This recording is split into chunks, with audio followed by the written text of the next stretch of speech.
Order the special magistrate hearing for the city of West Palm Beach. Today is September 2nd. It's a little after 9 o'clock. We had some technical issues to work through, but we are now on the record and proceeding. First thing I guess I need to do, if I could have all of the city's witnesses, code officers, go ahead and turn your cameras on so I can see you, and then I'll place you all under oath. They won't do anything. Oh, there it goes. Okay. Right. My camera was working, but it's not now. So I'm here. All right. If you'll each raise your right hands. Do you swear or affirm under penalties of perjury that your testimony today will be the truth, the whole truth, and nothing but the truth? Yes, I do. All right. Thank you all.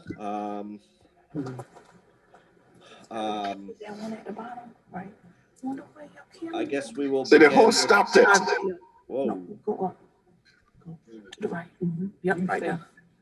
That's it. So for the 9 o'clock agenda, do we have Magistrate, excuse me, everybody, please mute your microphones unless you're actively speaking. You've got a lot of background noise right now. Yes, on the bottom. Thank you. Where it says. We do have people that are downstairs, and then we have people who are appearing via Zoom. So special magistrate, however you'd like for me to call them. Okay. Stop video. We've still got some background noise. Valerie, your mic is still on. Can you please mute yourself? Thank you. That sounds better. Okay. Why don't we take care of the folks who are in the chambers first, and then we'll go to the folks that are on Zoom. And if city needs to call any particular cases to get staff testimony and get them on their way, we can do that first as well.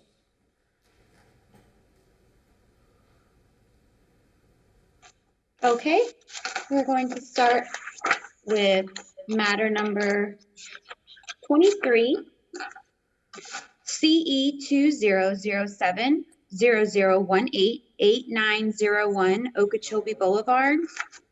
Mr. Hernandez is present. Come stand up on this block right here. Yes, good morning. Good morning, sir. And I need to go ahead and swear you in as well before I hear from you. So let me go ahead and do that right now. Go ahead and raise your right hand, sir. Do you swear or affirm under penalties of perjury your testimony will be the truth, the whole truth, and nothing but the truth? Sure. Thank you very much. I'm going to hear from the city's code enforcement officer first, and after I've heard from them, I'll come back to you and let you tell me what you have to tell me about the case. So why don't we go ahead and is this Mr. McFarland's case? Yes, sir. All right, go ahead whenever you're ready. On July 1st, 2020, the property at 8901 Okeechobee Boulevard was cited for trees and hedges obstructing right-of-way, prohibited trees, and outdoor storage. Property was posted August 14th, 2020. Certified mail was sent July 6th, 2020. Certified mail was signed for July 8th, 2020. I have been in contact with Ronaldo, the property manager for that said property. With that being said, he's trying to work through the violations, but as of yesterday, all violations still remain. City is recommending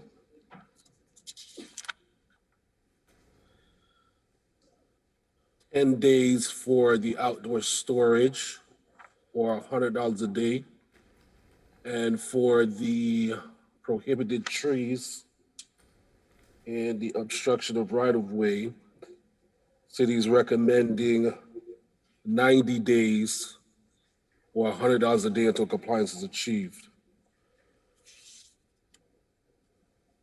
What is the prohibited tree that is on the property? there's several species that's on that buffer for their property. So it's going to be it's going to be a big job. It's a good, and the problem that lies here is that it's a buffer to Okeechobee. So by removing those prohibited trees, it may diminish the buffer. So they need to replace anything to maintain that buffer. So that's where the problem and that lies with that particular removal. All right, anything else, Mr. McFarland? No, sir. All right. Ronaldo knows exactly what needs to be done. All right, let's go ahead and go over to the respondent. Yes, sir. If you can tell me your name and address, and then we'll go from there. Yes, my name is Rolando Hernandez, and I'm here on behalf of San Michelle Condominiums. In regards to the bulk trash that were stored outside of the compactor area, as of yesterday afternoon, that has been resolved. We did find a place behind the closed wall, an enclosure where it's not visible to the public. As far as the removal of the exotic trees, we're asking for an extension of time. We've already gotten bids to remove the exotics.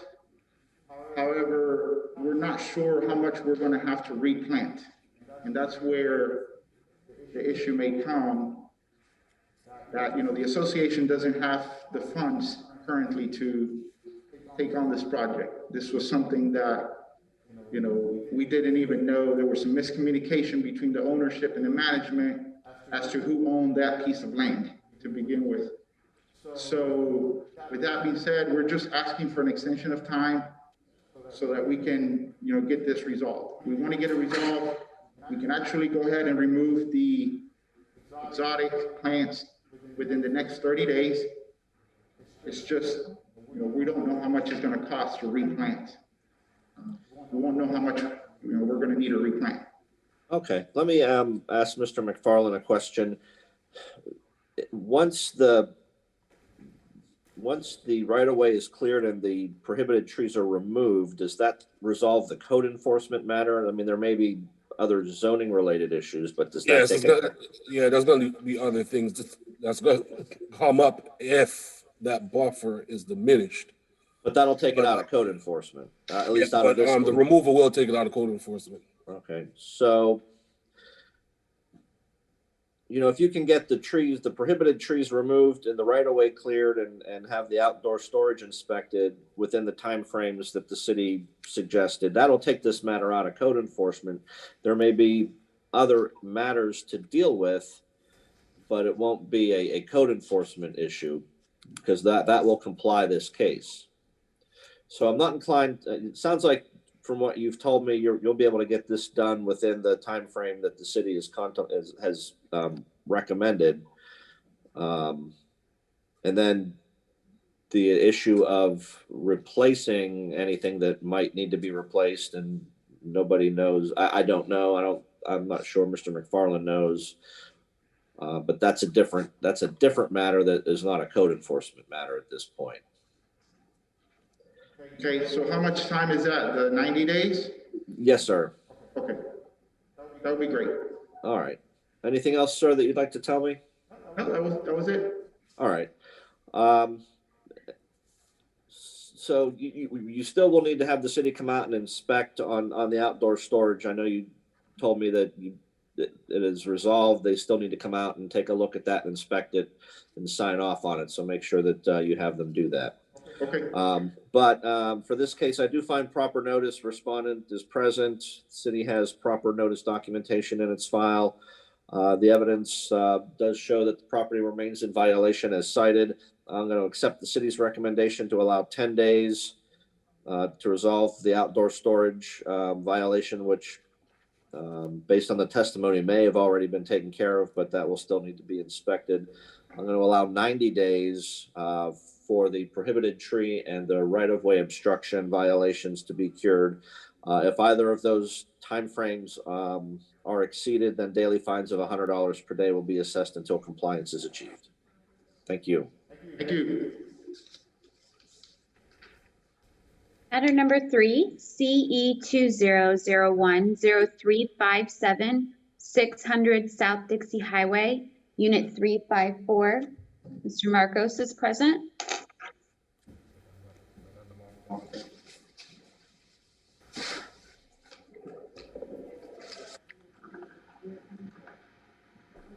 Morning. Morning, sir. Morning. Go ahead and place you under oath. If you can raise your right hand.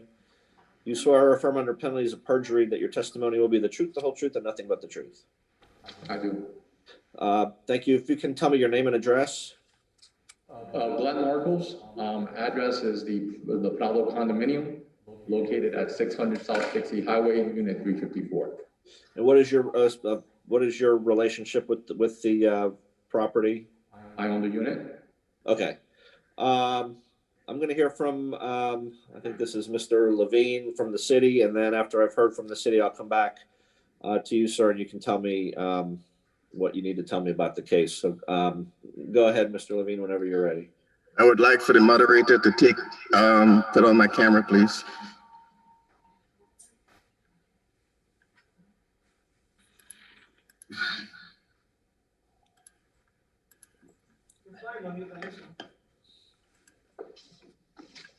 Still not getting anything.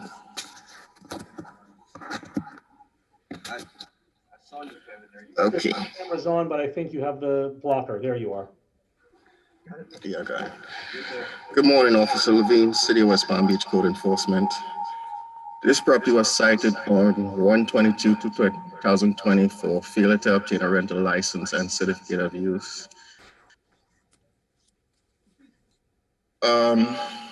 The property was posted on 3/24/2020. So certified mail service was also accomplished by certified mail.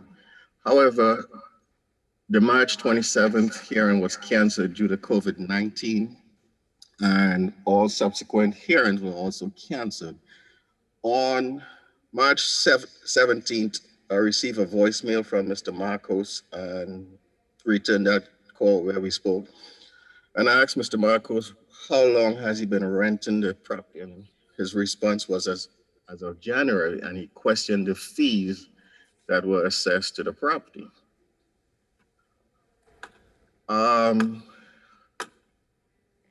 Property records show that Mr. Marcos obtained the property on March in 2014, and the rental history shows that on March 28, 2014, the property was rented and has been rented since.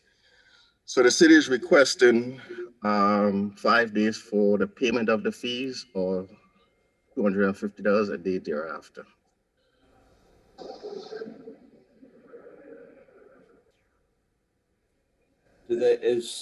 Are there inspections involved with this, or is this strictly payment of the certificate of use and rental license? There's an inspection involved too. The inspection could be done right away, sir. I was gonna say, can the inspection be done within the 5 days that you're Yes, sir. suggesting?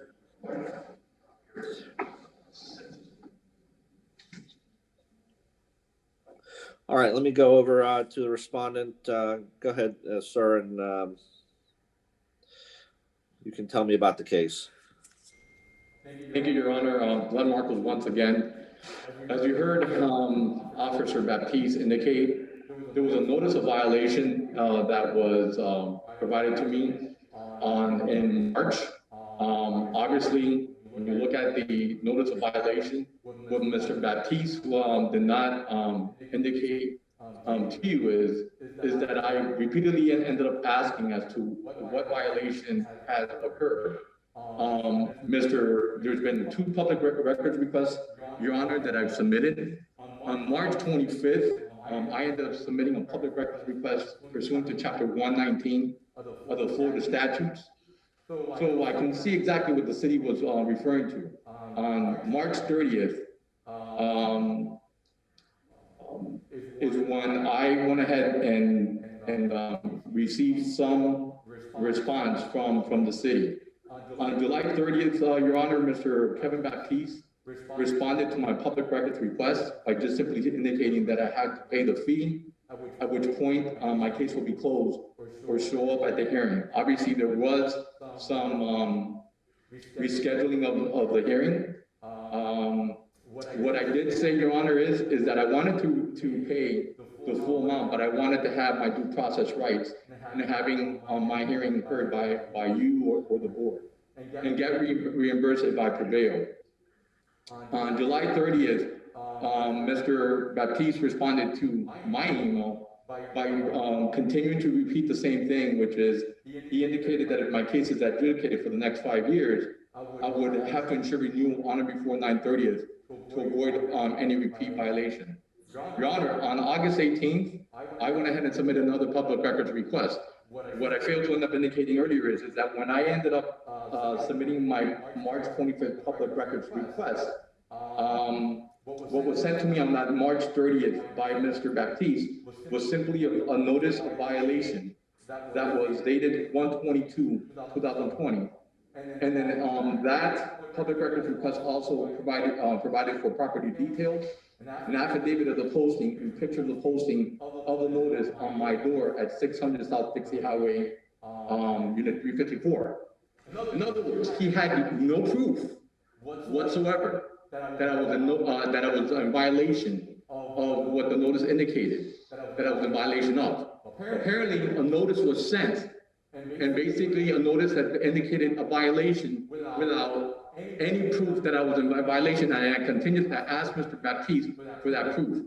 Your Honor, the document that's before you, I'm greatly offended by that document, because if you go to the upper left-hand corner of that document, you will notice that, and I know this for a fact because on August 18th, I ended up asking for a second public records request.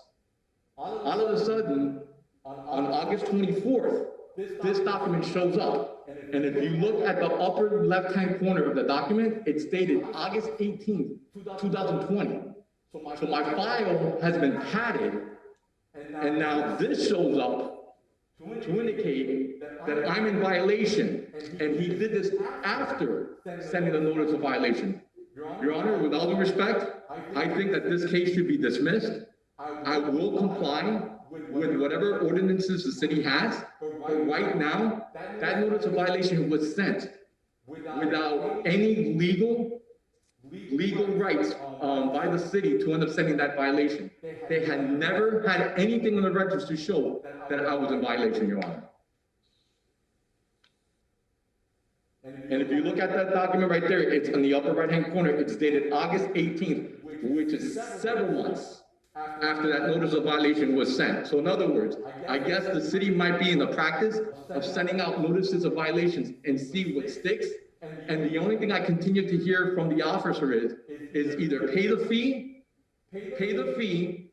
and the case will be closed, or move forward with having my matter heard in front of you. All right, so are you denying that the property is a rental property? Sir, what I'm saying is that as of right now, I will be in compliance. I will be in compliance of the ordinance. Understanding that there is an ordinance requiring for a business tax receipt. The certificate of use, I have to be honest, I'm a little bit perplexed with the certificate of use. I'm not sure why the certificate of use, because it's my understanding, and I've spoken to Mr. Baptiste before, that a certificate of use is usually required if, let's say, for example, if I'm operating a restaurant or something, I'm using that property for that particular purpose. So I'm not understanding the certificate of use, and I've been asking for that. Also, one of the things I've also asked Mr. Baptiste is that something that he's not even stated yet, and perhaps maybe he would state afterwards, is that it was my understanding that not only there was a notice of violation, Your Honor, but they wanted to do a callback for 3 years worth of violations. And I continue to repeatedly ask Mr. Baptiste, where in the ordinance does it allow for 3 years of a callback to have me retroactively pay for outstanding violations? And so I asked for that. I was never given that documentation, but nonetheless, I think the crux of the issue here is that a notice of violation was sent, Your Honor, without any proof that I violated anything pursuant to the city.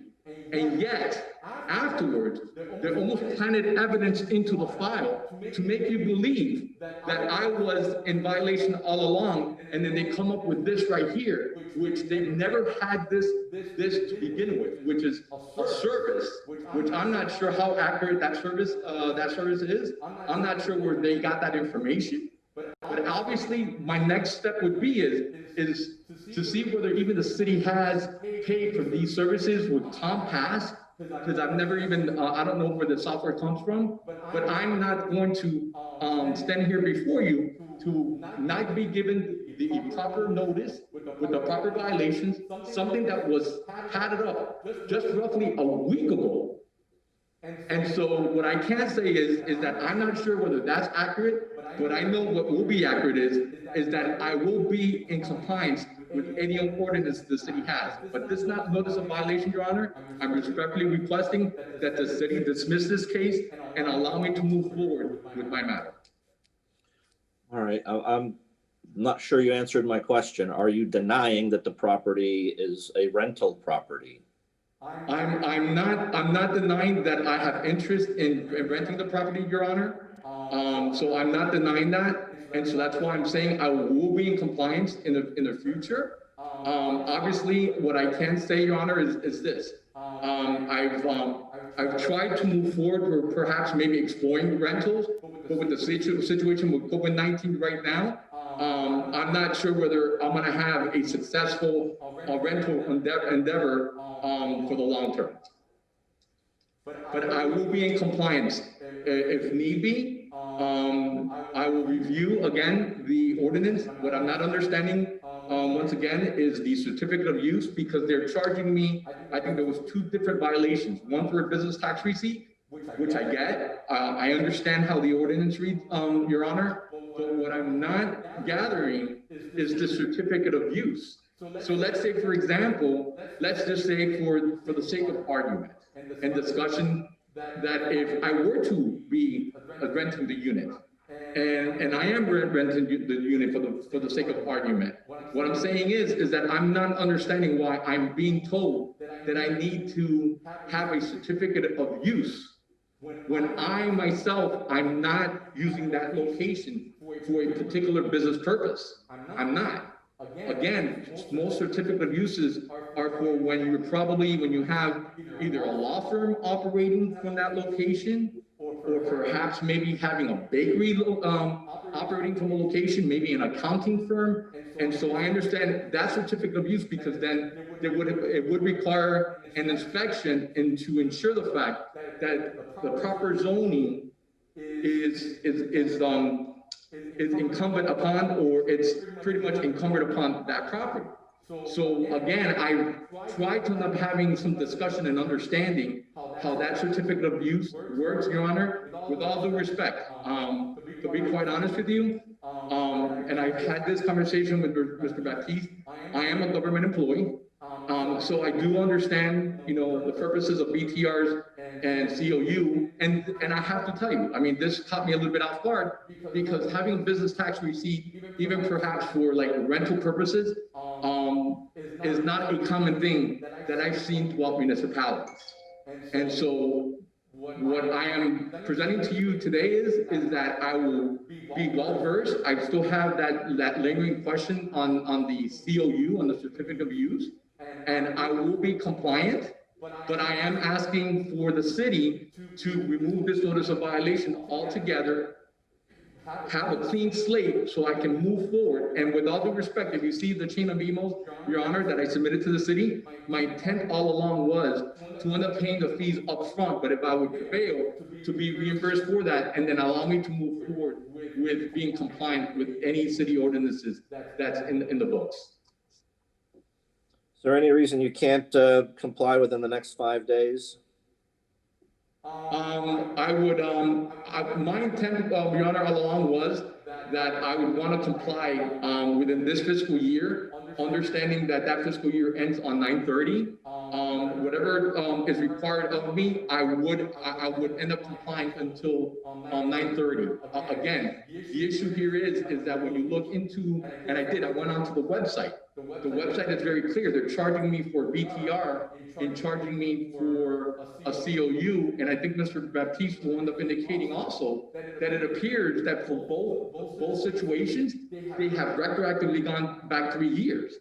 And so my thing is that, no, I don't think so. I think that from this point forward, if I know for a fact, given the notice, knowing for a fact that I have been given the opportunity to read this, I think I have a good comprehension skills, and that will allow me to comply with the city ordinance. But what the record shows right now, Your Honor, is a violation of 2 licenses. Again, one that indicates a COU, which I'm not sure why, but on both situations, they're actually retroactively going back three years.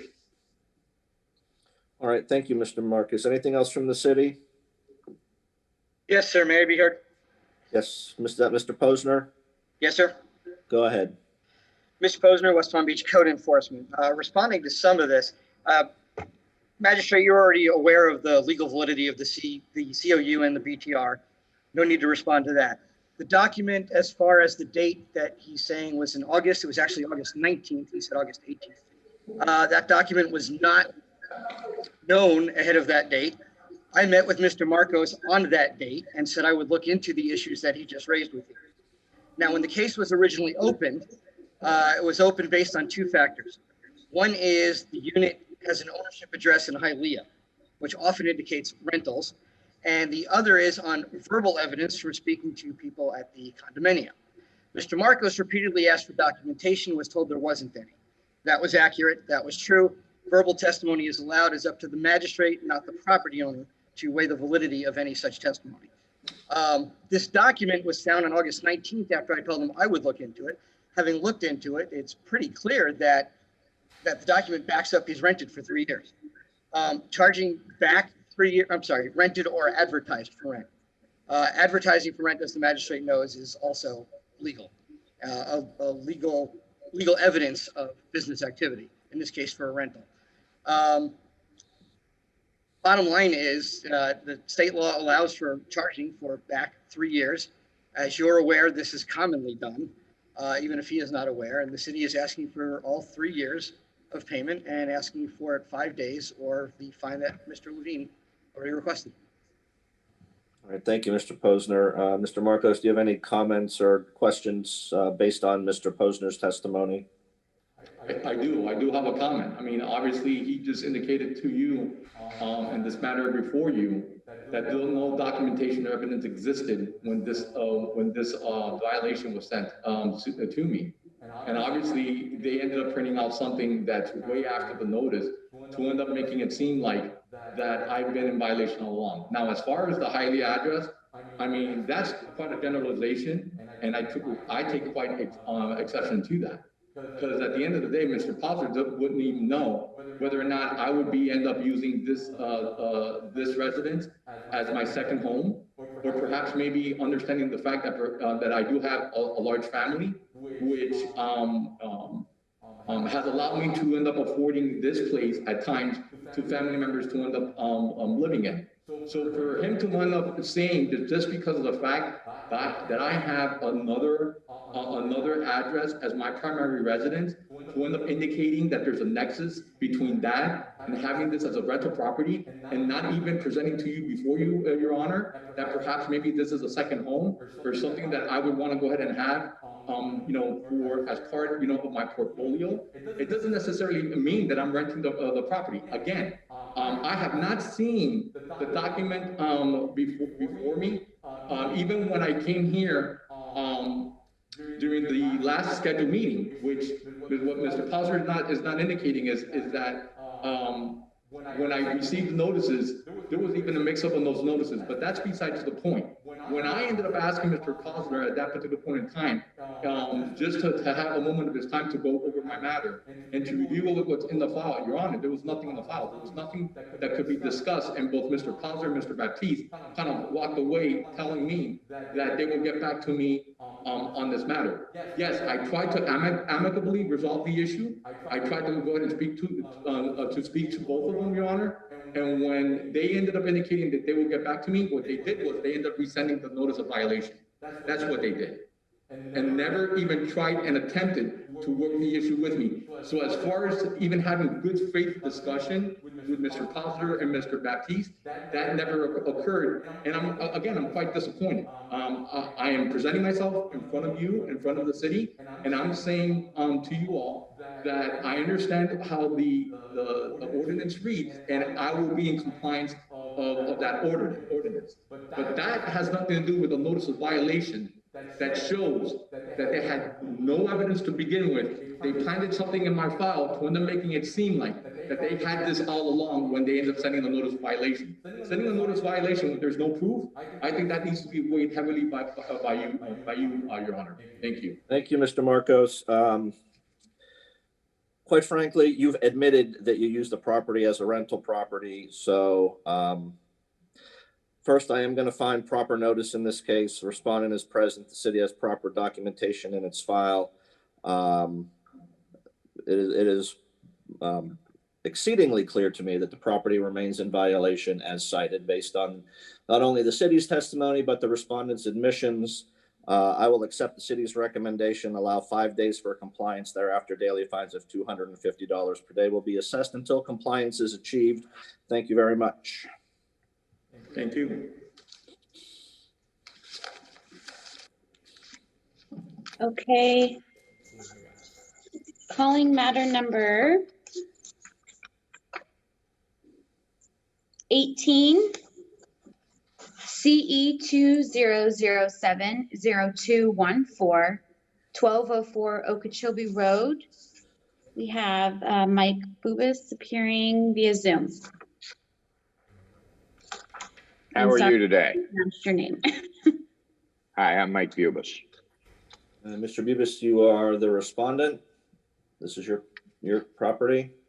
That's correct. Let me go ahead and place you under oath while I've got you right in front of me. If you can raise your right hand. You swear or affirm under penalties of perjury that your testimony will be the truth, the whole truth, and nothing but the truth. I do. All right. This looks like Mr. Williams' case. Let me hear from Mr. Williams, and then Mr. Bubis, I'll come right back to you, let you tell me about the case. Okay. You're 1665. Whenever you're ready, Mr. Williams.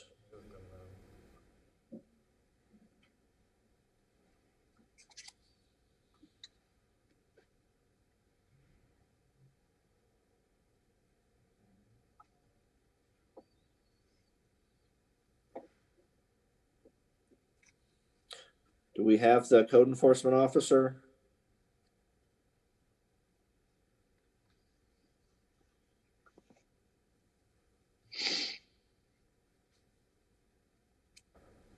Mitch, is he available? I'm sorry, whose case is it? It says Michael Williams on the agenda.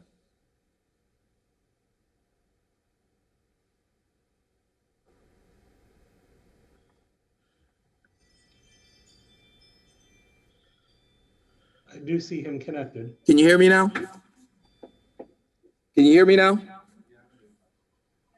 Yes, we can hear you, Michael. Okay, I'm sorry, thanks. Okay, here we go.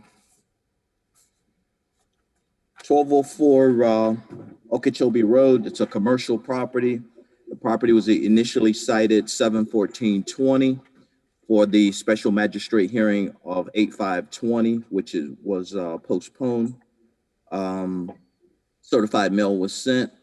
The property was renoticed on 7/24/20 for today's special magistrate hearing of 9/3/20.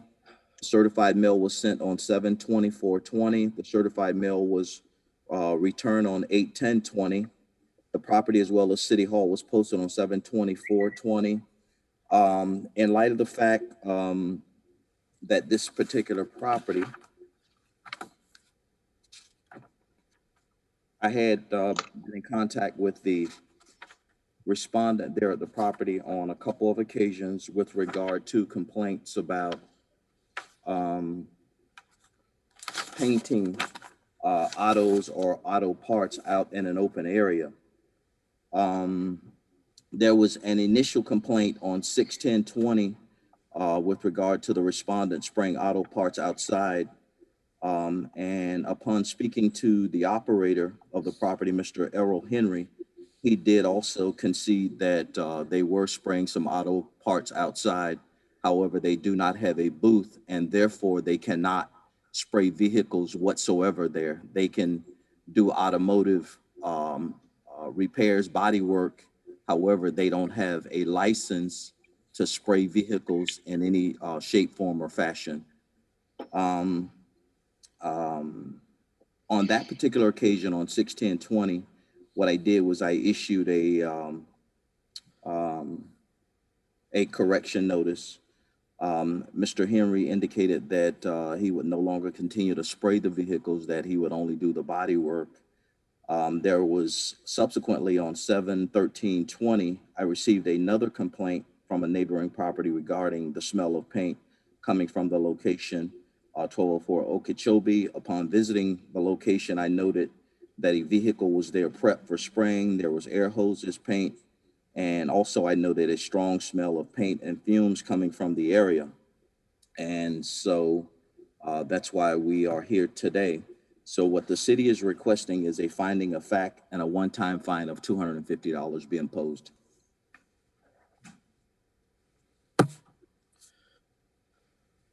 Okay, there's Mr. Bubis. Go ahead, Mr. Bubis. I have you on my screen now. Okay. Yeah, Mr. Henry is a tenant of mine in the building. It is a body shop that he's got down there. He has made arrangements with Greg's Auto Body across the street to rent his spray booth anytime he needs to paint anything. But let me assure you that the painting on that property is done. He's been told that if he's painting on that property again, that he's going to be thrown out of there. So that's been taken care of in my mind. As for the $250 fine, I don't understand that at all. You know, as soon as I found out about it, I corrected the problem. And, you know, obviously if I'd known about it long before that, I would have corrected it long before that. Let me go to the city attorney. Typically, if it's a finding of fact situation, we don't assess a fine. What is there authority to do that in this case? Actually, can you hear me? Yes. Okay. Actually, I know there's, we certainly have an ordinance to do a one-time fine. But I honestly don't know the answer to your question at this moment. Magistrate, may I respond? Mr. Posner, go ahead. Yes, sir. Ms. Posner, West Palm Beach Code Enforcement. My understanding, especially after several years of viewing all the special magistrate orders, is every order issued is a finding of fact as well as whatever the magistrate has ordered. So his requesting a finding of fact and a fine is actually just superfluous and I guess serves to confuse. Well, typically, if a daily fine will be assessed if a compliance deadline is not achieved, unless there's a, you know, there are certain cases like business tax where there's a one-time fine assessed. I'm just asking the question if this code section provides for a one-time fine, even if they're in compliance, because I'm hearing that it's now in compliance. It is in, as far as I know, it is in compliance. I have not received any complaints going forward with regard to the smell of, you know, paint or fumes or anything of that nature. But as I said previously, the property was cited back on June 10th of 2020. I issued an inspection report advising that they cease and desist the painting of vehicles in any shape, form, or fashion.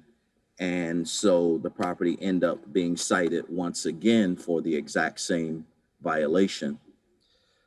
So let me ask let me ask the city attorney this question. Would you argue if the violation was conducting painting activity, would this be the type of violation that would be considered irreparable and irreversible? I mean, once it's done, and you can't I would do it.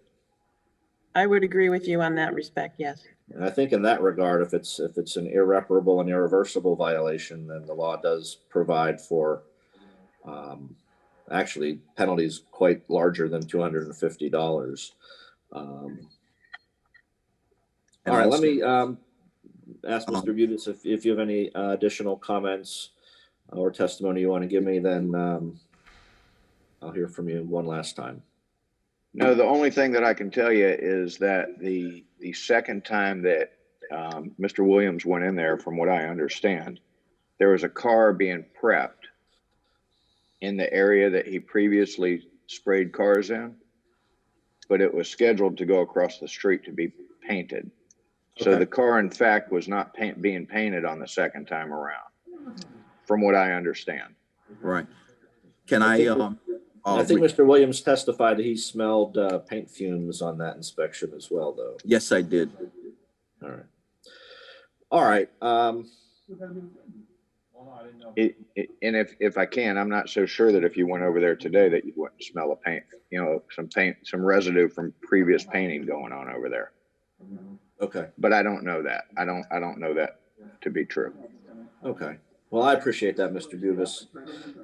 Okay. In this case, I am going to find proper notice. The respondent is present. City has proper notice documentation in its file.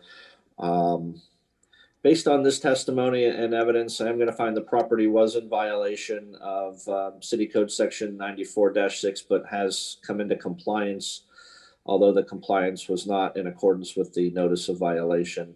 I'm also going to find that the violation based on this testimony is irreparable and irreversible. You can't, all you can do is stop the activity. You can't fix what was previously done. And in that respect, I am going to impose the one-time $250 fine as recommended by the city and make the finding a fact. Okay, thank you very much. May I ask a question? Will I get a bill for that? How do I pay that fine? There will be an order that is sent to you, and then that should have instructions on it. Okay. Thank you. Matter number 12, CE 2006-0309, 431 14th Street. Mr. Armstrong and Ms. Green are present via Zoom. Good morning. This is Ms. St. Hilaire's case. Let's see, who am I looking for? Okay. I Good see morning. Mr. Armstrong and I see Ms. Green. Let me go ahead and place both of you. Are you both going to be testifying? I believe so, Magistrate Davis, yes. All right, if you could raise your right hands. Where'd you go? I just lost. There you are. Do each of you swear or affirm under penalties of perjury that your testimony will be the truth, the whole truth, and nothing but the truth? I do. Thank you. I will come back to both of you after I've heard from Ms. St. Hilaire, the city's code enforcement officer, who will present the case. Go ahead. I'm Cassandra St. Hilaire.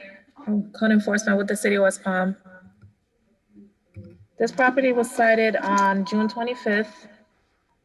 Certified mail was received on July 8th when the property and City Hall were posted on the same day. I've had contact with the property owners. The property was cited for 1813B, 1813J, 1816A, 18214A, 18265, and 74-483. At this time, the property is not in compliance, and the city is requesting an additional 180 days or $50 per day until compliance is achieved.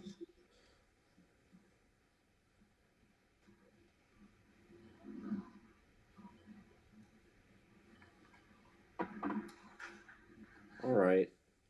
I was just looking at the pictures as they're scrolling through before I go back to Miss Green and Mr. Armstrong. Yeah. All right, let me go ahead and go back to Mr. Armstrong and Miss Green. Why don't you tell me how you're affiliated with the property, and then you could, whichever one of you wants to go first, you can tell me about the case. Good morning, Special Magistrate Rob Armstrong from Barner and Barner on behalf of Karen Green. Karen Green is the plenary guardian of the person and property of the property owner here, Mr. Paul Zokler. And Magistrate Davis, I'll just give you a brief background here and let you know the proposed course of action and how we're proceeding. We have, after receiving notice of the violations, the guardian achieved an agreement with the one other interested party in the guardianship as to how to proceed. And they agreed that it was best to remove the structure. There are two structures. There's a home and a garage. And the agreement is that it's most cost effective to remove those structures instead of making the required repairs. Now, in order to achieve that course of action, we petitioned the guardianship court and the circuit court for approval for Ms. Green to enter into a contract with the company to do that work. That agreed order has been entered by the judge. That was entered on August the 27th, and it authorizes her to contract with the appropriate company that we've selected after receiving several bids to pay them and let them get to work. So that order, again, has been entered by the circuit court, and my client, Ms. Green, has taken a certified copy of that order to the bank. The property owner, all of his assets are in a restricted depository, so that requires a court order for any money to be transferred out of there. The bank has that order and they're processing it, and we expect it to be the funds to be released within at any time. It could be today, within the next few days, I would say. And at that point, Ms. Green will go ahead and execute the contract, and they'll be off to work. So, Magistrate, I don't know. I'm a probate, trust, and guardianship attorney. I don't know what the current wait times are looking like with the city in terms of pulling permits and whatnot, but I can assure you that we are contracting with this company in a matter of days. They will be off to the races and pulling permits. And I would like to think that we'll be able to have this work done within the 180-day extension. So we respectfully request that extension. And Ms. Green is happy to answer any questions that you may have for her as well. All right, thank you, Mr. Armstrong. I appreciate that. I actually want to ask Ms. St. Hilaire, are you aware of any reason that there shouldn't be plenty of time to get a demolition permit and do the demo work within that 180 days? It seems to me that should be plenty of time. Yeah, I think it's plenty of time. They'll be able to get it done. And if they are having any issues, just reach out to me and we'll get in touch with permitting and see what's going on and try to get the paperwork in. But I feel like that's plenty of time to get it done. At least that's what we came up with. Yeah, and Mr. Armstrong, from my experience, I would think that 6 months should be, if it's a demolition, my experience is that's not a complicated permitting process. So I'm inclined to go along with the 180-day recommendation. That's great. Anything else you'd like to tell me, sir, or is there anything your client wanted to say? No, I just I have spoken with Ms. St. Hilaire several times, and she's been very helpful. So I just would like to let you know about that. And Karen, if you have anything you'd like to add. Thank you for your patience. It's a journey with getting everything approved and moved along in the guardianship world. So thank you. Oh, you're welcome. All right, then in this case, I will find proper notice. Respondent is present and represented by counsel. I will find that the property does remain in violation as cited in the notice. I'm going to accept the city's recommendation, allow 180 days for compliance to be achieved. Thereafter, daily fines of $50 per day would be assessed if the 180-day deadline is exceeded. And but as I say, I think everybody agrees that should be plenty of time. If for some unforeseeable reason you do start bumping up against that, just stay in touch with Miss St. Hilaire, and we'll, she can have you ask for an extension if that's necessary, you know, but I can't imagine that that's not going to be plenty of time. Great, great. Thank you so much. Thank you. Thank you so much. You have a You're good day. welcome. You too. Matter number 1, CE 20060234 835, excuse me, 835 Flamingo Drive. We have 1, 2, 3, 4, 5, 6 people appearing via Zoom. Okay.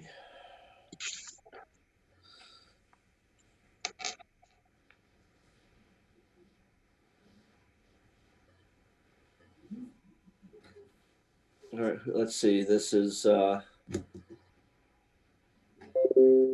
Mr. Brunel. Can you hear me? Where'd you go? Hold on. There you are. I have Mr. Brunel. And How are you? Who do I? Good morning, sir. And who do we have for the respondent in this case? I think those are the neighbors that are living near 835 Flamingo, if I'm not mistaken.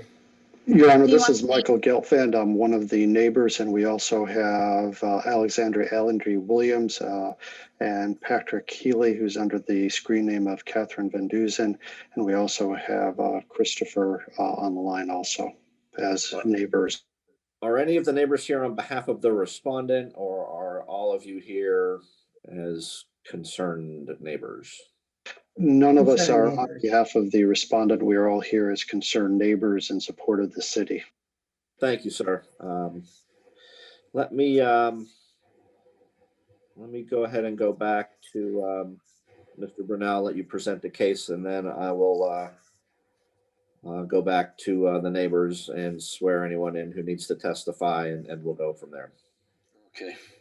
Richard Burnell, Building Inspector, Development Services. This is in reference to 835 Flamingo. Installation of windows without a permit and required inspections. Certified mail was sent out August 19th. And I believe they haven't gotten a response back, but I'm not sure about that.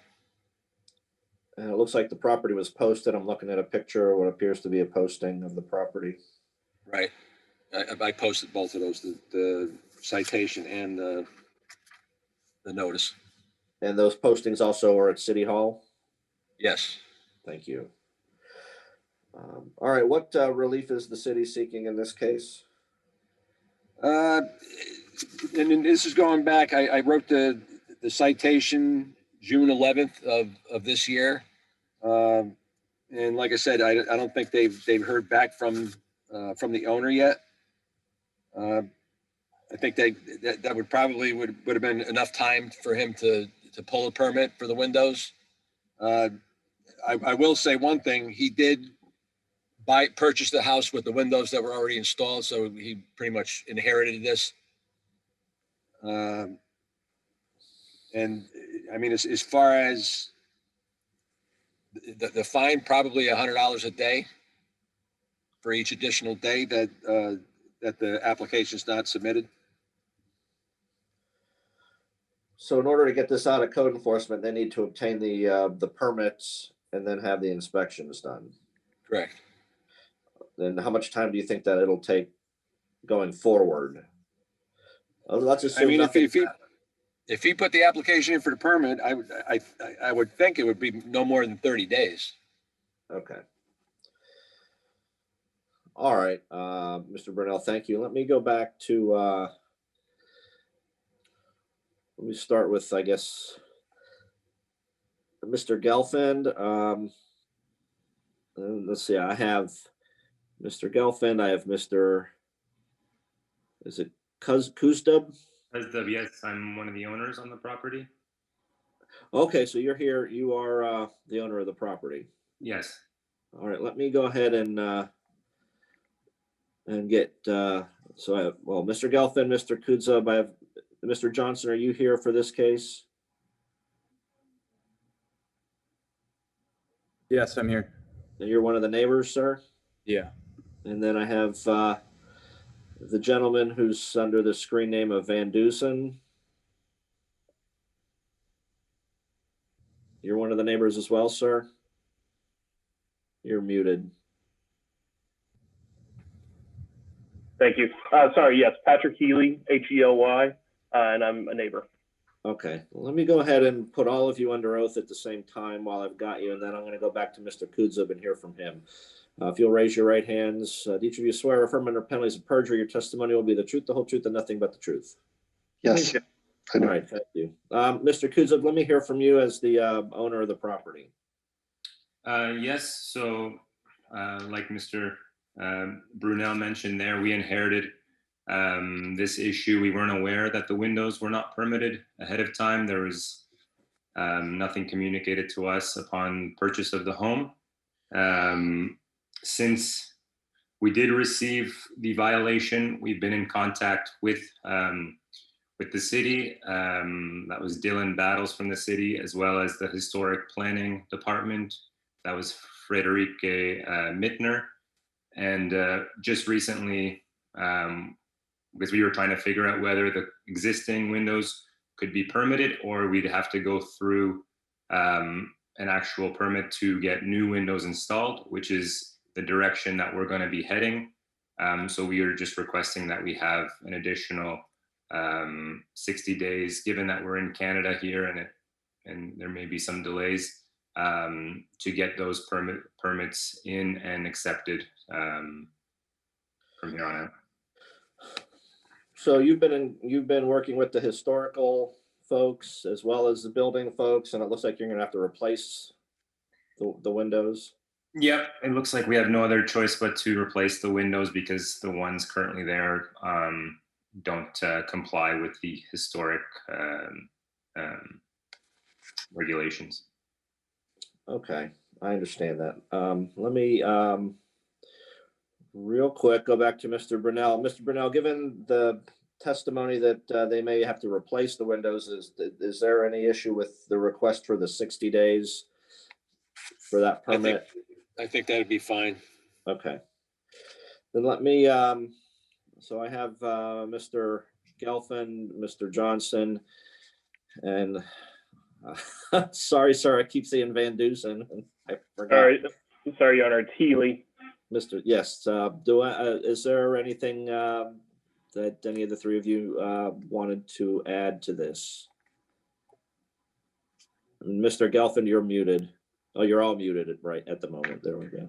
There we go. And also Ms. Williams is on this case also as a neighbor across the street. So I live 2 houses down, and this property has been nothing but a constant problem since these owners purchased the property. We have had the police called, and recently we had a party just a couple of weeks ago at 2:30 in the morning with wine bottles and beer bottles strewn across the street and plastic red cups up and down the street. We have had confrontations with the folks that are there. They have had repeated truck violations there. We had an incident last week or the week before last where they had been warned apparently by the city inspector about parking a commercial vehicle or trailer out on the street. It had been there for a week or so. We had to send pictures into the city to get that removed, and apparently the city had to give them a call to have that done. As the owner has testified, they are out of the country. These are individuals who have purchased the property for an investment in one of the city's premier neighborhoods, but they are not properly maintaining and managing the property. With reference to the windows themselves, we had a window contractor and the truck parked there repeatedly over and over again. This was a few months ago when the truck was there. So to the extent they're claiming that there has been no work done, it was all done before they purchased. That is something that is belied by the fact that they had contractors there. I believe Mr. Johnson will be able to testify as to the fact that they were doing work in the evenings and on the weekends. This is not like the Verizon, weekends and nights program that you want to encourage, but as we all know, when you've got the window contracting truck, and the window truck, by the way, it had a huge advertisement over the entire van advertising its purposes out there. It belays this. I'll also say that with reference to the veracity of the owners of the property, they had submitted an affidavit earlier when they were cited for not having a rental license, but at the same time, the property has been rented out there. And even during the COVID shutdown, they were renting out the property. And one of their tenants came out and actively threatened us as we were just neighbors on the property.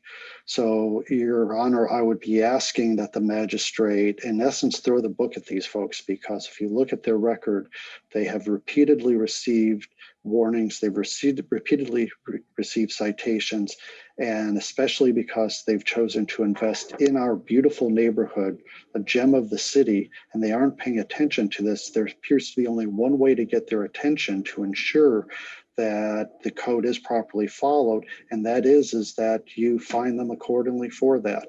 I'll cede at this point, if it's appropriate, to the other neighbors. And by the way, I've been a magistrate just as you, and I know it's very unusual for neighbors to show out, especially for a limited building permit item, but we want to impress upon the magistrate the importance of this to the community. Thank you, Mr. Gelfand. Before anybody else says anything, I need to be very clear. There is one very limited item that is before me today, and that is dealing with the obtaining a building permit and inspections for these windows. That's it. All of the other things that you talked about, and then those may be issues, but they are not issues that are before me today. The only violation that's been brought before me is failure to secure a building permit and obtaining the required inspections. All of the other things about parking and parties and noise and being a bad neighbor is not before me. I'm not going to take testimony from anyone else about any of those things. That's not what this case is today. If there are other cases and other matters, that is not this agenda item. So I'm not going to hear any additional testimony about those things, because I have nothing to do with those today. So having said that, is there anything anybody wants to say about the building permits and the inspections? Because that's all I want to hear about. I don't want to hear about trucks or doing work after hours or illegal parking or commercial vehicles or parties, noise, trash, litter, or any of that. Anything about building inspections and building permits? Does not look like it. Your Honor, I would just like to confirm Mr. Gelfand's testimony regarding the window truck that was there, as I believe it's pertinent to the issue of... No, it is not. Maybe you didn't. Very good, Your Honor. I apologize. And if there are other issues, then it's incumbent on the city to bring that case, but that is not the case that's before me today. Anything else from the city on this? All right, then I am going to find proper notice. Respondent is present. I will find the property remains in violation as cited. I'm going to allow the additional 60 days to comply with the building permit and inspection issues. Thereafter, daily fines of $100 per day will be assessed until compliance is achieved. Thank you very much.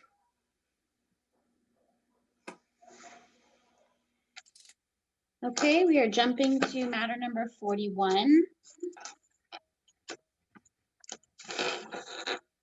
3403 Australian Court, case number CE 20070166, 3403 Australian Court. We have a fanfare available via Zoom.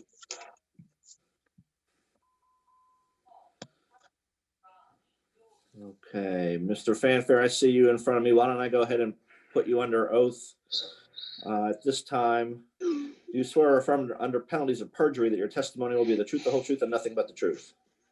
Yes. Thank you. And you are the owner of the property? Yes, sir. All right, thank you. We'll come back to you. I'm going to hear from Ms. Clark, who's the code enforcement officer, and then we'll come back and take your testimony. Go ahead, Ms. Clark. Good morning, Natalie Clark, City of West Palm Beach Code Enforcement. 3403 Australian Court was cited on 7/10/20. The property and City Hall were posted on 7/13/20 and certified mail was sent on 7/13/20. The property was cited for 94-302A3 and 110.1. I've had contact with the owner. He has applied for the permit. The city is asking for an additional 60 days or $100 per day until compliance is achieved. Okay. And let me find the respondent. Where did you go? Dun, dun, dun, dun, dun. There you go. All right, why don't you go ahead and tell me your name and address again, and I know you're the owner of the property. Tell me what's going on with the fence. Okay, my name is Quason Fanfare of 3403 Australian Court. I spoke to Natalie. She's very nice. We did come to an agreement on a time extension. I did submit a permit a few months ago, but however, the permit was denied due to the fact that I did not present the proper paper for the location of utilities that may have been buried on the property. So I had already started to construct the fence, and the permit was then denied. And then I got the certified mail saying that I'm breaking the code. I did procrastinate the time that I had, and I ended up resubmitting the permit a little late to the fact that to the time I was given. So I did reach out to Natalie and I spoke to her. And I think the city did agree to give me an extended 60 days so I can resubmit the permit and get the inspection and everything done before I get fined or I have to take the fence down. All right, the city is suggesting that we allow an additional 60 days or 2 months to get that done. I think that should be sufficient time. Do you agree? Yes, Magistrate. 2 months? Yes. All right, anything else anyone would like to tell me about this one? No. No, sir. All right, then I will find proper notice. Respondent is present. The city has proper notice documents in its file. Based on the evidence, I will find the property remains in violation as cited, and I will allow an additional 60 days for compliance. Thereafter, daily fines of $100 per day. Thank you. Thank you. Thank you.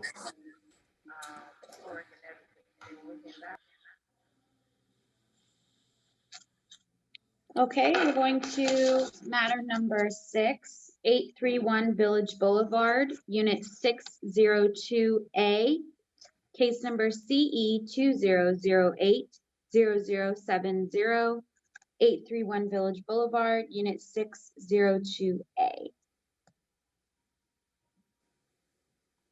And we have a handful of people via Zoom. Uh-oh. Uh-oh. Uh-oh. Here we go.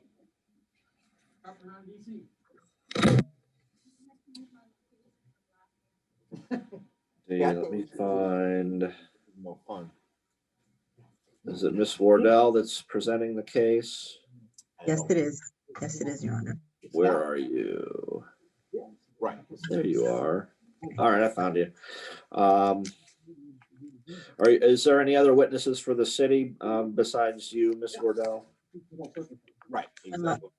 I was going to call into the case Phil Cartwright.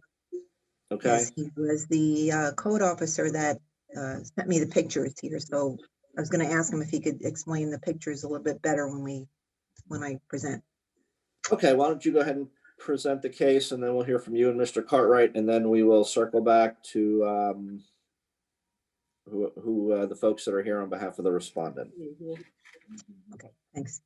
My name is Louise Wardell. I'm the Environmental Compliance Specialist for the City of West Palm Beach Stormwater. The property on 831 Village Boulevard was posted on August 20th, 2020. On July 15th, a City of West Palm Beach code officer called me as he observed a company with an unmarked truck with chemicals pressure washing the oil bins that were behind the south side of the shopping center. I went to investigate, and after speaking to several restaurants, they gave me the name of the property manager. I reached out to Ms. Yesbick, who is employed by the Jamestown Urban Management, and she told me that the grease bins belonged to Duffy's and that they were responsible for cleaning them. I explained to her in an email that this needed to stop immediately and asked her for the pressure cleaning schedule, which I never received. On August 5th, I received another call from the same code officer who asked me to come out to the site. When I got there, the lake directly to the south of the shopping center belonging to Northern Improvement District, which are represented here, had a large amount of grease stretching from the east side of the lake to the west side, and you could smell it was cooking grease. I drove to the back of the shopping center to find a grease bin that had been near a storm drain, and it looked as if it had been dumped or leaked out into the storm drain. The whole service road was covered because all the vehicles driving through it, and much of that grease had already gone into the storm drain. And I believe from the storm drain to the lake. Due to this being a 9203A illicit discharge, as well as irreversible and irreparable, I recommend a finding of fact and a first-time fine of $15,000.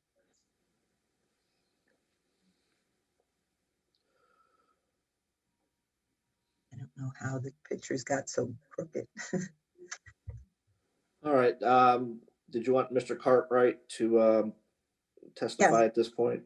Yes, if Phil is there. Morning. Morning, Phil. So basically, Magistrate, the pictures that I actually took were the pictures of the vehicle with the pressure cleaning tanks on the back with the trailer. I had observed them taking one of the grease bins and putting it on a pallet jack.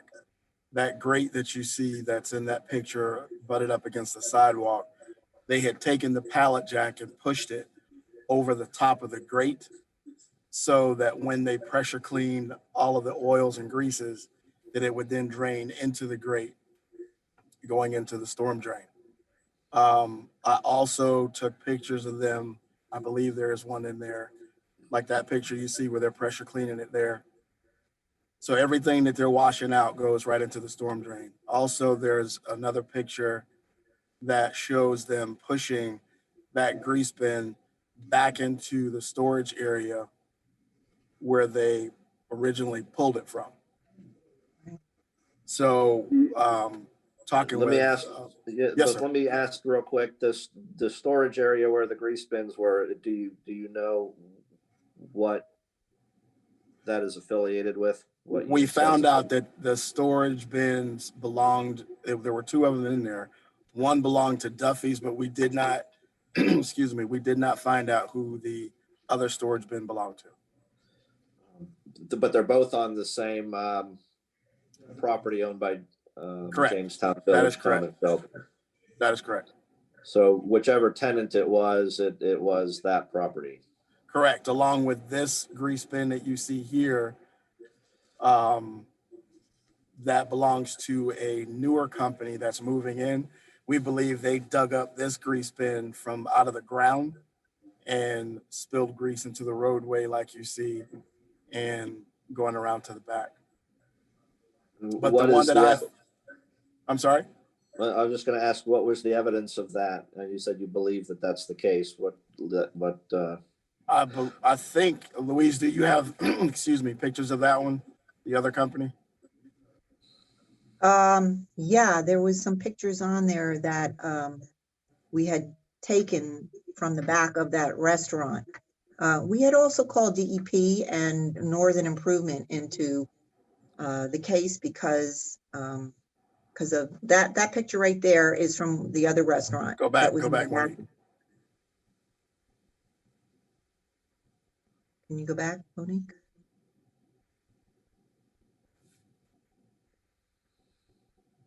Okay, right there is the other restaurant that is in the back of the shopping center.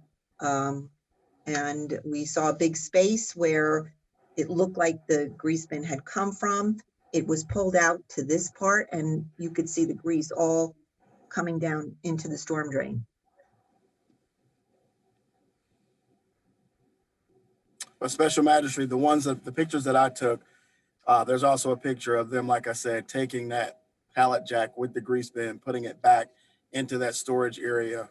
Right. Those have already been cleaned right there. Yeah, where it belonged to Duffy's and then the other unknown party.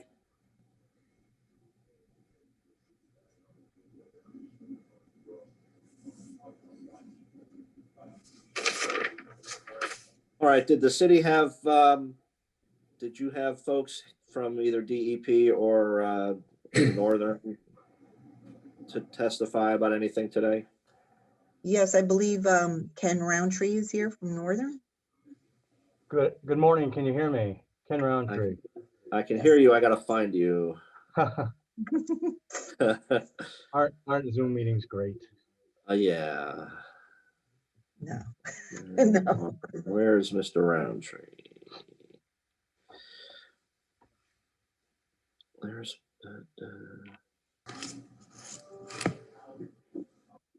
okay, Ken Roundtree. There you are, sir. If I can go ahead and put you under oath and then I'll take your testimony. Yes, sir. Okay. Do you swear or affirm under penalties of perjury your testimony will be the truth, the whole truth, and nothing but the truth? I do.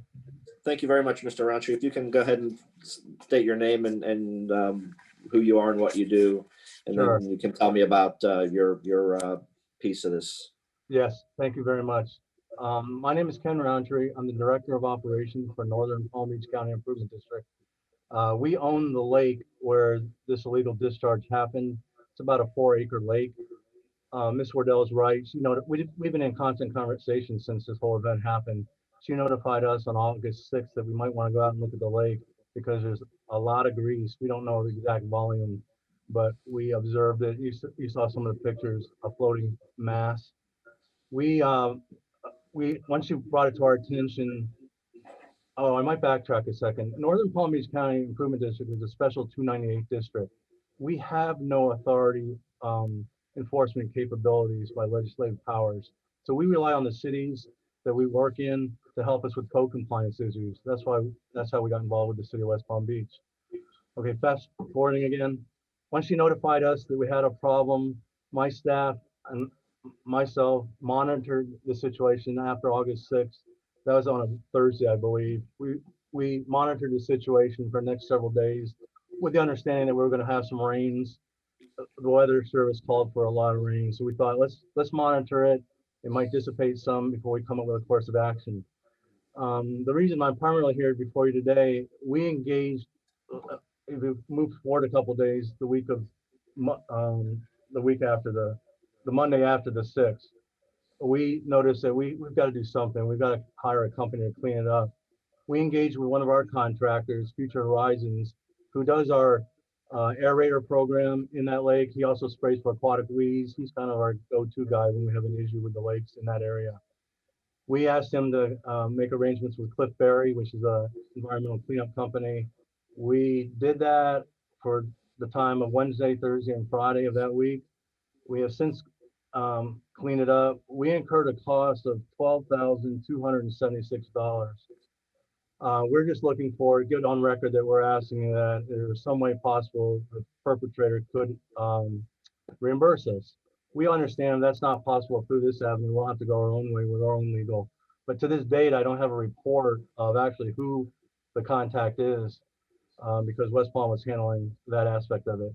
And Ms. Wardell is right. She contacted DEP on the 6th also, and we have met with them. They're in the process of doing a report, but because of shortages of manpower and such, they said it will be several weeks before we get a report.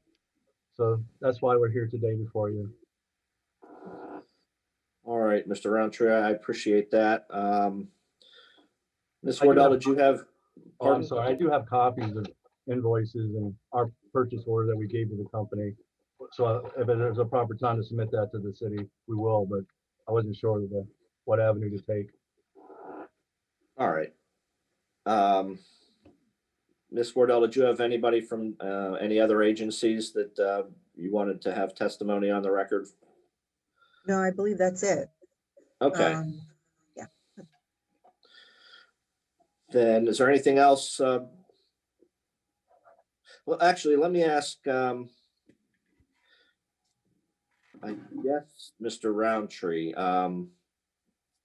you testified that you observed the conditions of the water on August 6th. Is that right? Correct. The pictures that And- she showed you, that's what we observed also. But Ms. Wardell, the observation of the cleaning of the bins was on July 15th, so it was still in the lake from all the way back from July 15th. No, they were two separate incidences. The first one was just the fact that they were pressure washing the bins over the storm drain, which goes right into the lake.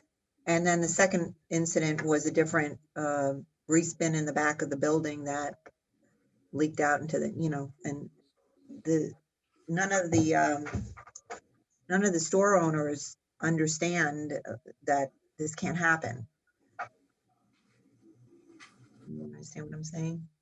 Right, and so the August 6th incident, was that the picture where you showed me the grease kind of going across the pavement into the Yes, storm drain? right there in that picture there. Those are the August 5th pictures. And that discharges into Their private storm drain in the back. the lake that Northern Yeah. is responsible for. And that was the picture of that oily sheen on top of the water. Correct. Got it. Okay. All right, that picture there, among others. Yes. Okay. All right, who do we have today representing the respondents? Morning, Magistrate Davis. This is Luis Hernandez. I'm with Jamestown Management, the property manager center. Luis Hernandez, there you are, sir. I have you. Let me go ahead and place you under oath. If you raise your right hand, do you swear or affirm under penalties of perjury your testimony will be the truth, the whole truth, and nothing but the truth? I do. All right, thank you, sir. Go ahead and tell me your name and your affiliation with the property again, and then you can tell me about this matter. My name is Luis Hernandez. I'm the property manager for the center. Unfortunately, the reason why I jumped on today is to see if I could get this matter moved.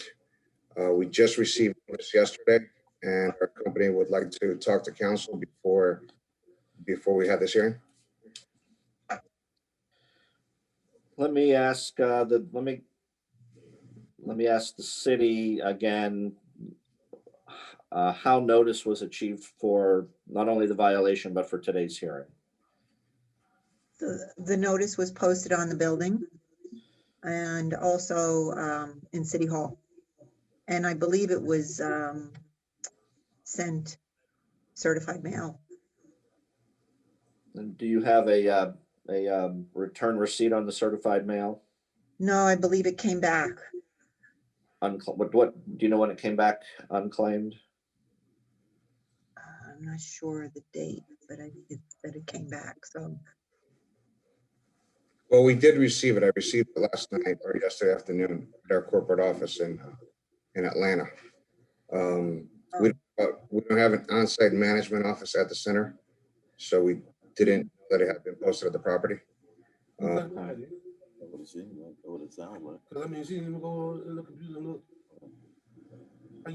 me go to the city attorney on an irreparable violation. Are the notice requirements a little less strict than for a typical case? And can you just give me your argument on a proper notice in this case, given the circumstances?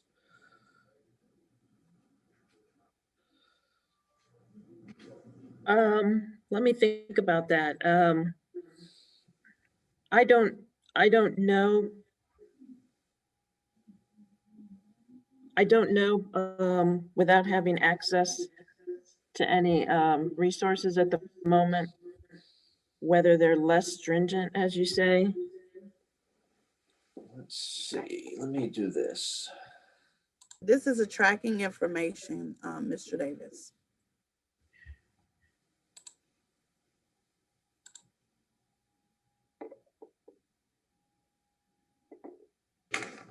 So I mean, yeah, so that was August 27th, which was just that's fairly recent in time, but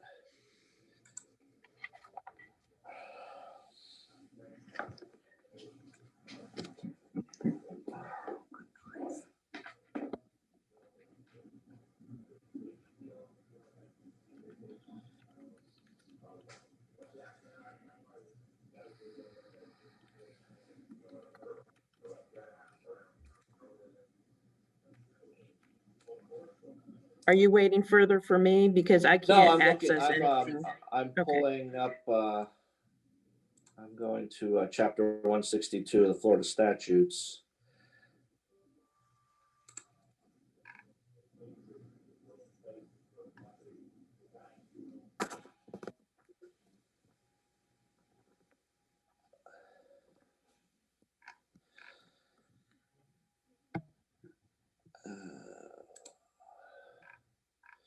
So if you'll just bear with me for a minute. I want to look at something real quick.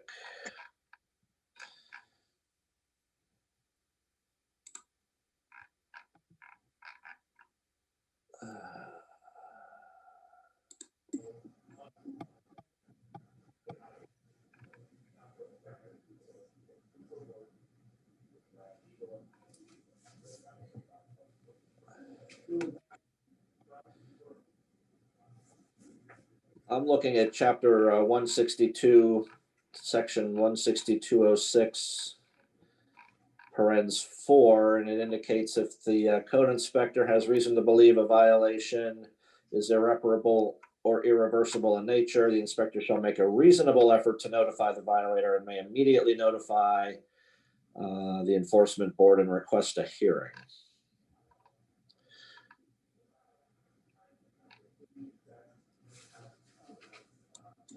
Okay. Mr. Hernandez, how much time are you asking for how much additional time are you requesting? What's your next available meeting?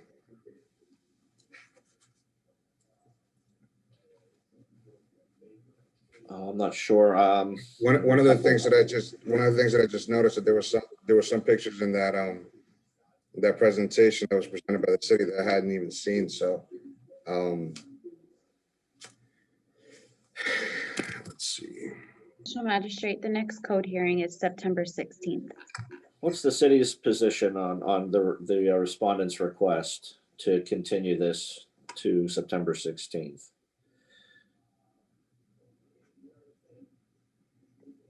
Louise? Oh, you're talking. It, I just, I don't know, what an attorney could figure out any further than the pictures are there and, but it's up to you, magistrate. I know it's up to I know it's up to me. I want to know if the city objects or if the city has no objection though before I decide. I don't have an objection.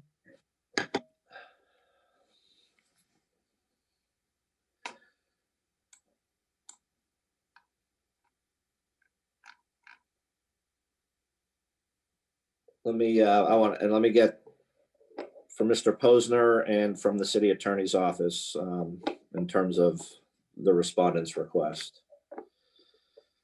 Okay. Mitch? Want me to go first? Mitch Posner, Code Enforcement. Magistrate, we generally try not to put it back on the agenda if avoidable. My understanding in this case is it's irreparable, so I don't know if that can change in the next 2 weeks. But if Louise Wardell, who's the case officer, does not have an objection to it, I don't know that my view has any standing on that. In the city attorney's office.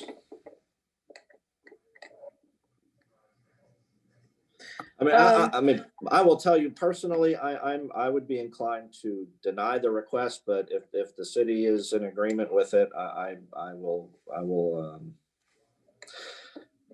I'll be happy to have it reset. But you know, in my view, there is proper notice given that the irreparable and irreversible nature. But as Mr. Posner said, that the facts aren't going to change. The issue of, you know, based on the Mr. Roundtree's testimony, the mess was cleaned up. So it's not as though this is anything that happens at the hearing is going to delay compliance or the cleanup, which has already happened. It's a question of my finding whether they are in violation or not, and assessing, if I do, assessing whatever I feel is the appropriate fine. So I would err on the side of caution, and I agree with what you're saying, Magistrate, that we could move forward today.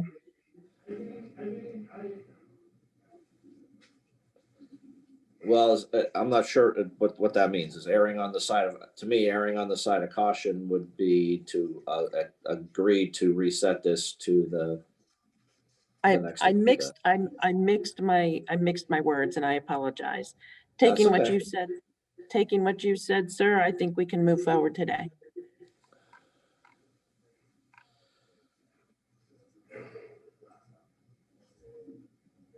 Mr. Hernandez, tell me again when you actually received the notice. Yesterday.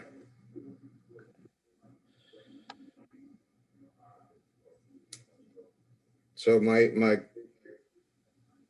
bosses would like for us to talk to council first before having to do this, but it just wasn't enough time to get a hold of anyone.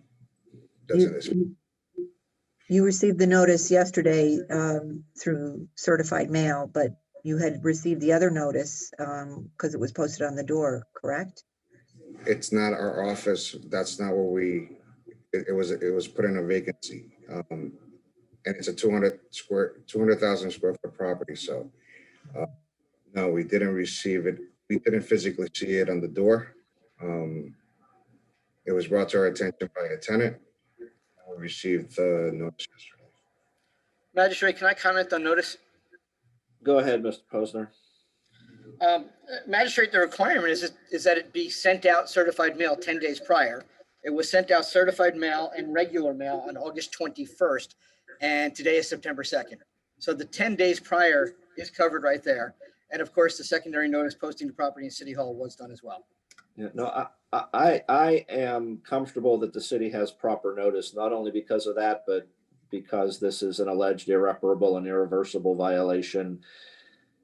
And the law only requires a reasonable effort to notify the violator and then immediately notify the enforcement board to schedule a hearing. So I have no issue with making a finding of proper notice.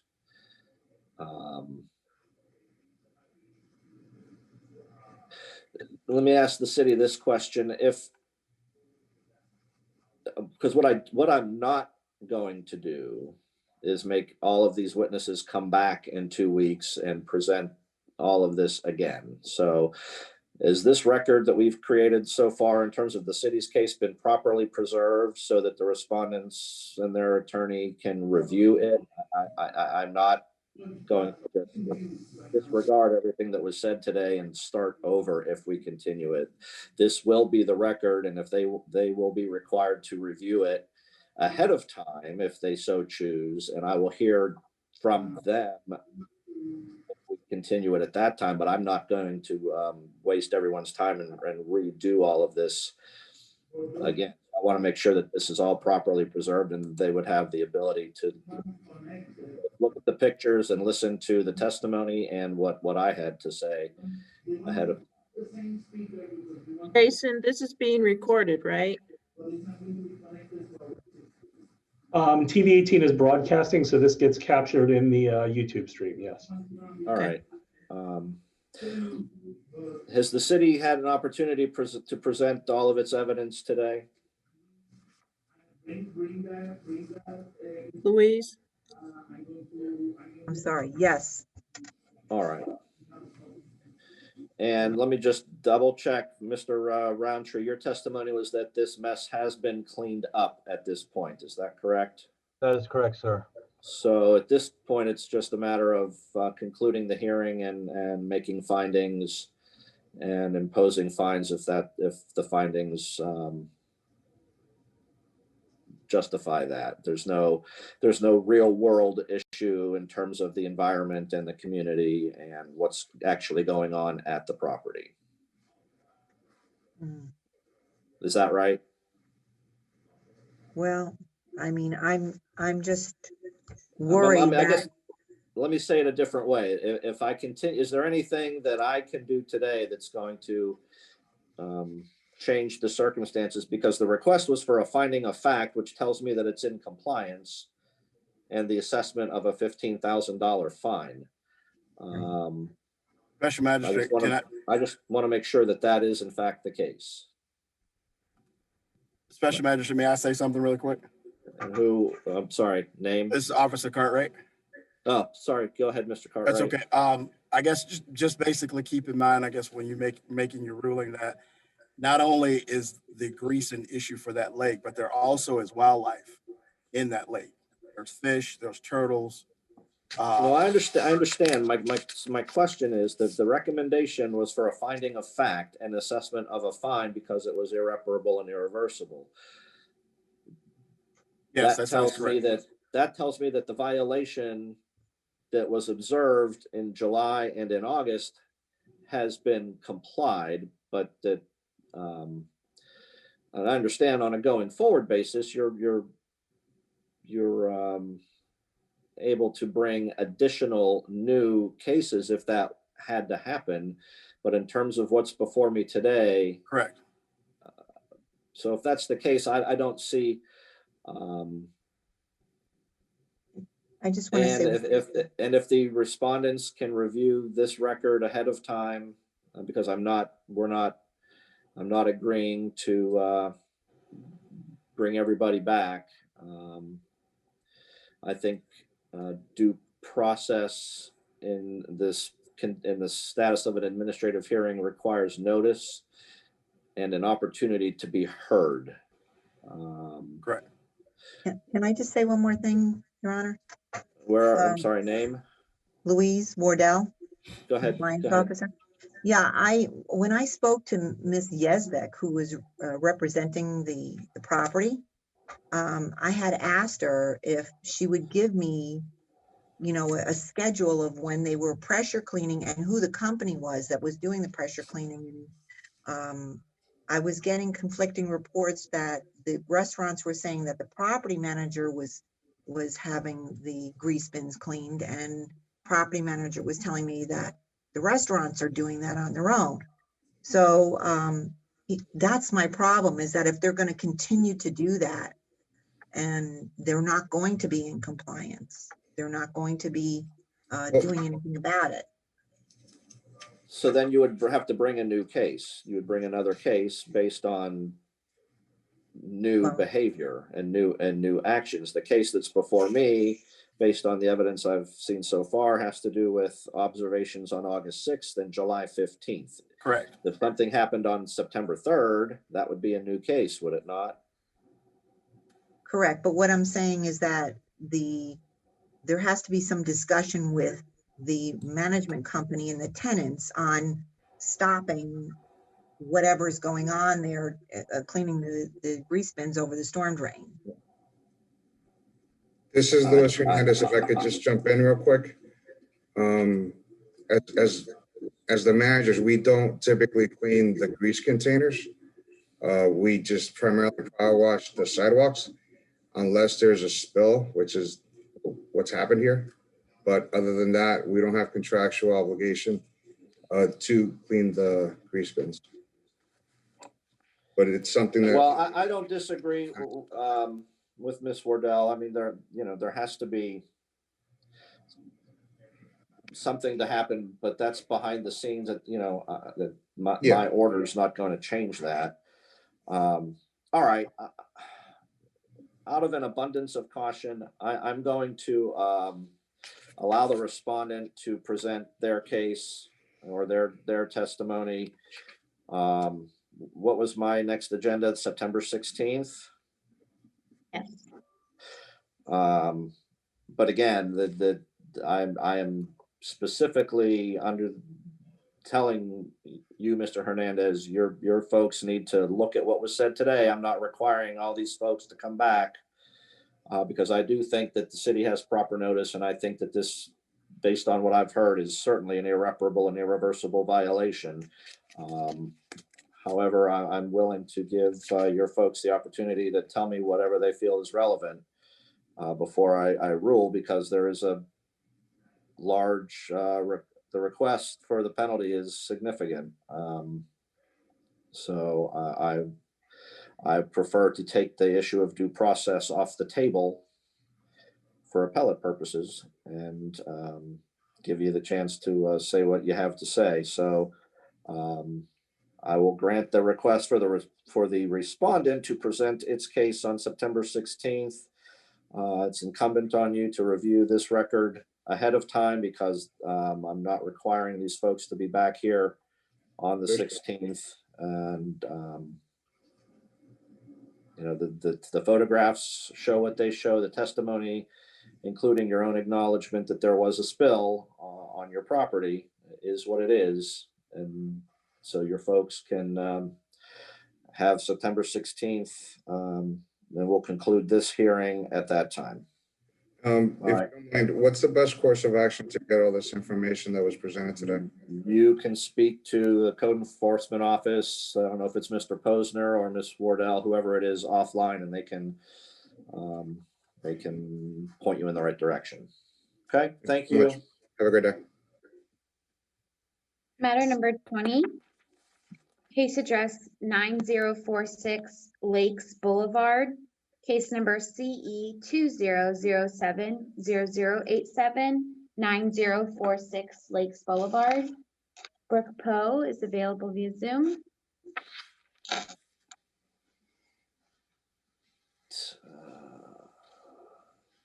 Ms. Poe, I see you. Let me go ahead and get you under oath while I've got you. Okay. Go ahead and raise your right hand. Do you swear or affirm under penalties of perjury your testimony will be the truth, the whole truth, and nothing but the truth? I do. All right. This looks like where's Mr. Belize? There you are. I'm going to hear from the city. They're going to present the case, and then I'll come back to hear from you, Ms. Poe. Okay. Go ahead, Mr. Belize. City of West Palm Beach, Atilio Belisle. I originally cited the property July 7th, 2020. And it was for a pool being resurfaced and a deck installed without permits or plans. They obtained proper service through regular mail and certified mail. Since then, they've applied for their permit, permit number 200-800-30. It's going through the plan review process currently as we speak. And as soon as they complete the plan review process, they'll be followed by the Florida Building Code for the remaining of the process. I see probably within the next week, they should be through the plan review process. And so how much time are you requesting for purposes of code enforcement order? Obtain the permit within 30 days, and after 30 days, it's $50 a day fine. All right. Let me go back to Ms. Poe. Why don't you go ahead and you can tell me how you're affiliated with the property and tell me about the building permit stuff. Okay. Can you hear me all right? I sure can. Okay.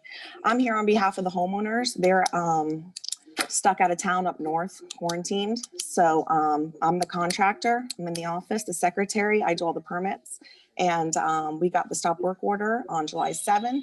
And I had applied for a permit on August 3rd, received that permit number, and then I was issued this notice of violation on August 7th.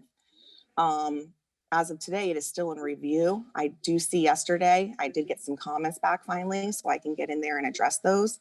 And hopefully the permit is issued within the next week and we can get all our required inspections called in. So the city is suggesting an additional 30 days. Do you think that that's a workable time frame based on where you are?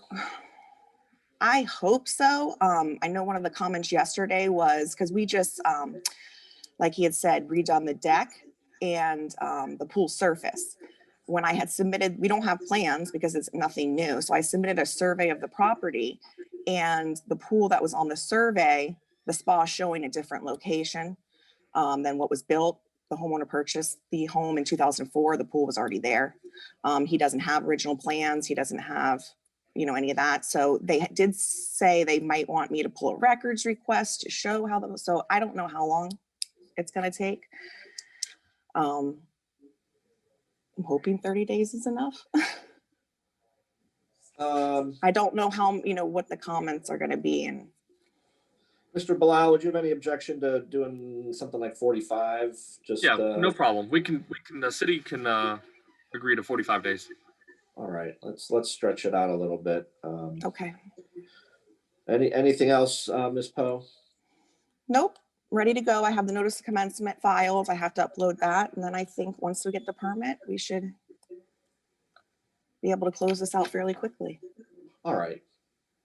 Then in this case, I am going to find proper notice. We'll find the property remains in violation as cited. I'm going to allow 45 days for compliance, getting all the proper permits. Thereafter, daily fines of $50 per day until compliance is achieved. Even if you get bumping up against this 45-day deadline, just stay in touch with the city and yeah. And we can work through that. But don't get caught behind it and have the fines start running. Okay, and quick question. Does that mean that the whole, all the inspections have to be finalized, everything done in 45 days, correct? Let me go back to Mr. Bilal. What are you Or is that for If she compliance? obtains the permit within the 45 days, we can go ahead and close this case, and then she's upheld to the Florida Building Code for the 180 days, one approved inspection. Okay, that makes Sounds sense to good. me as well. Okay, thank you very much for the clarification. Thank you. I agree with that. Yep.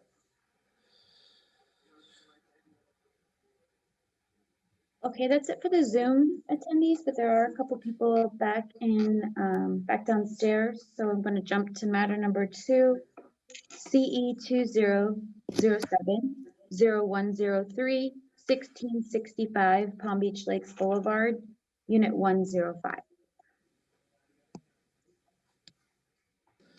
All right, this is Ms. Luster and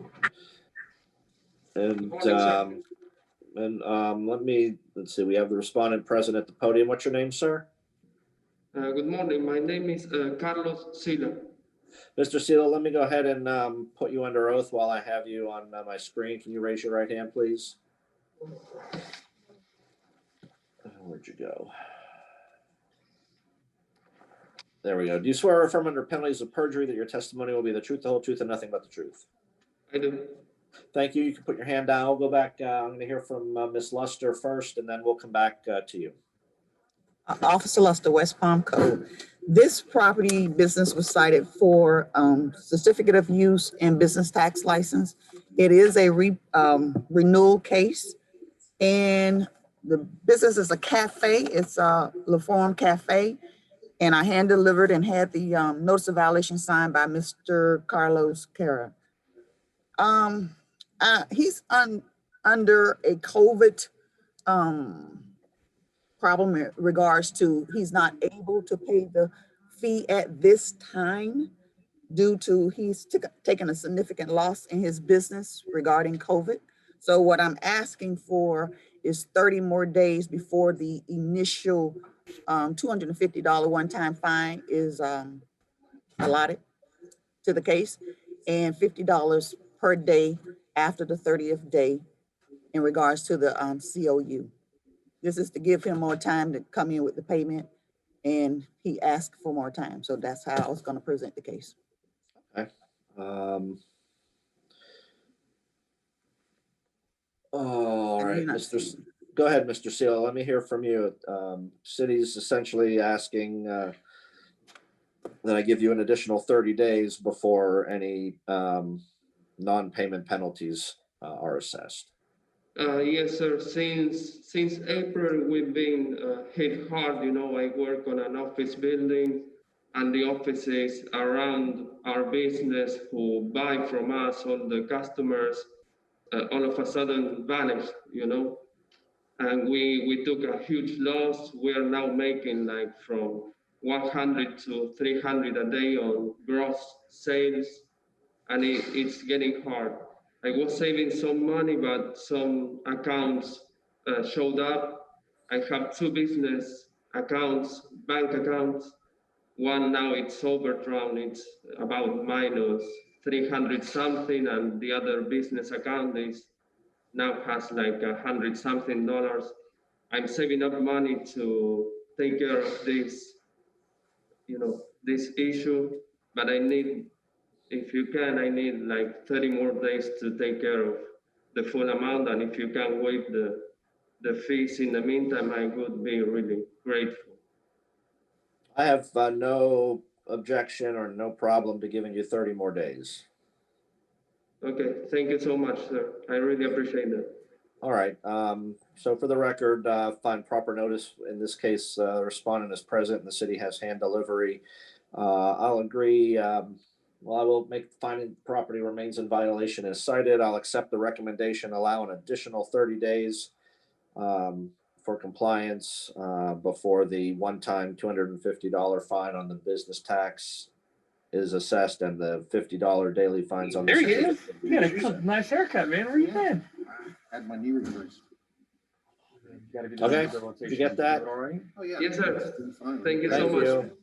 Have a good day. Yeah, I had done the 14th of Can July. somebody mute My their mic? father-in-law got one done. And Hey, whoever has the awesome haircut, can you And then please when mute he your got the other phone? one done, that's when he had problems. He didn't do the rehab like he did that one. Please, You got to stretch the shit out of it. please, Yes, hang on. mute, please. I apologize. No worries. Thank you. It was 30 one time, 250, and then what was the end? I'm sorry. 30 days, and after that will be the 250 one time on the business tax and 50 a day on the certificate. Okay, sorry, thank you. Yep. Okay. I Matter wanted number to see who got the 22. haircut. I'm sorry, which is it? Yes, you. Louise, are you muted? Somebody's not muted. Okay. Matter number 22, 509 19th Street, CE 2007-0269, 509 19th Street.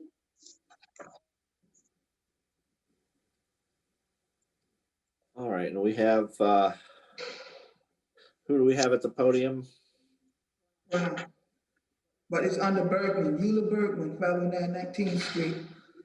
Who was here August the 19th, and you gave us 72 hours. Yes, ma'am. Let me go ahead. Let me stop you. Let me go ahead and swear you in. Can you raise your right hand? Do you swear or affirm under penalties of perjury your testimony will be the truth, the whole truth, and nothing but the truth? Yes. All right. Thank you, Ms. Bergman. Let me hear from Mr. Belisle on this. I remember you from the last Yes. agenda.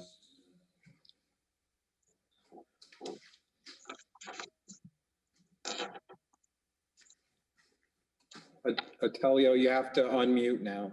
Yes, I'm sorry.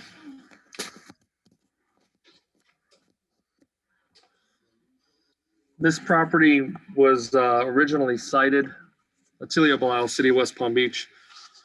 This property was initially cited, let me see here, on July 16th for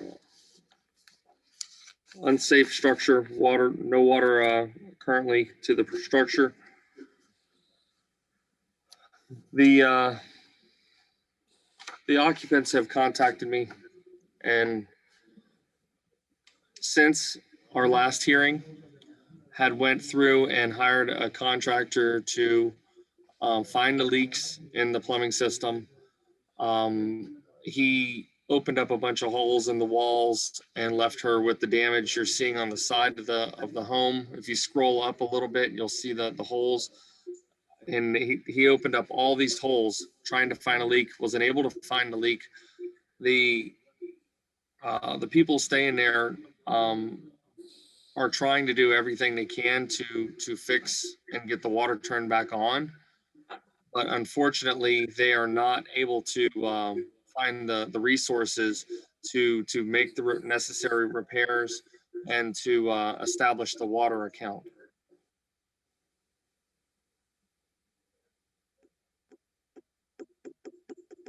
So we can't get the water turned on. Can't find a problem or the leak. What are you recommending?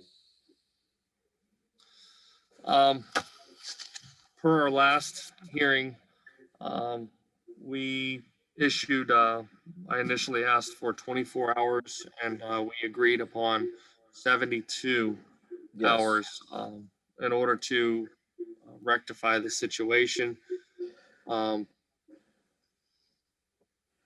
This is a tough one, Your Magistrate, because she's trying to get the repairs made. I can't go against your order. If they can't get a permanent source of water, the city has no choice but to recommend that they vacate the property. Magistrate, can I be heard on this? Mr. Posner, go ahead. Mr. Posner, Code Enforcement, West Palm Beach. First and foremost, this is essentially an extension request, not necessarily a request the city's agreeing to. They're not normally on the agenda. Only the extreme circumstance of a person being removed from their home had the city acquiesced to place it on the agenda.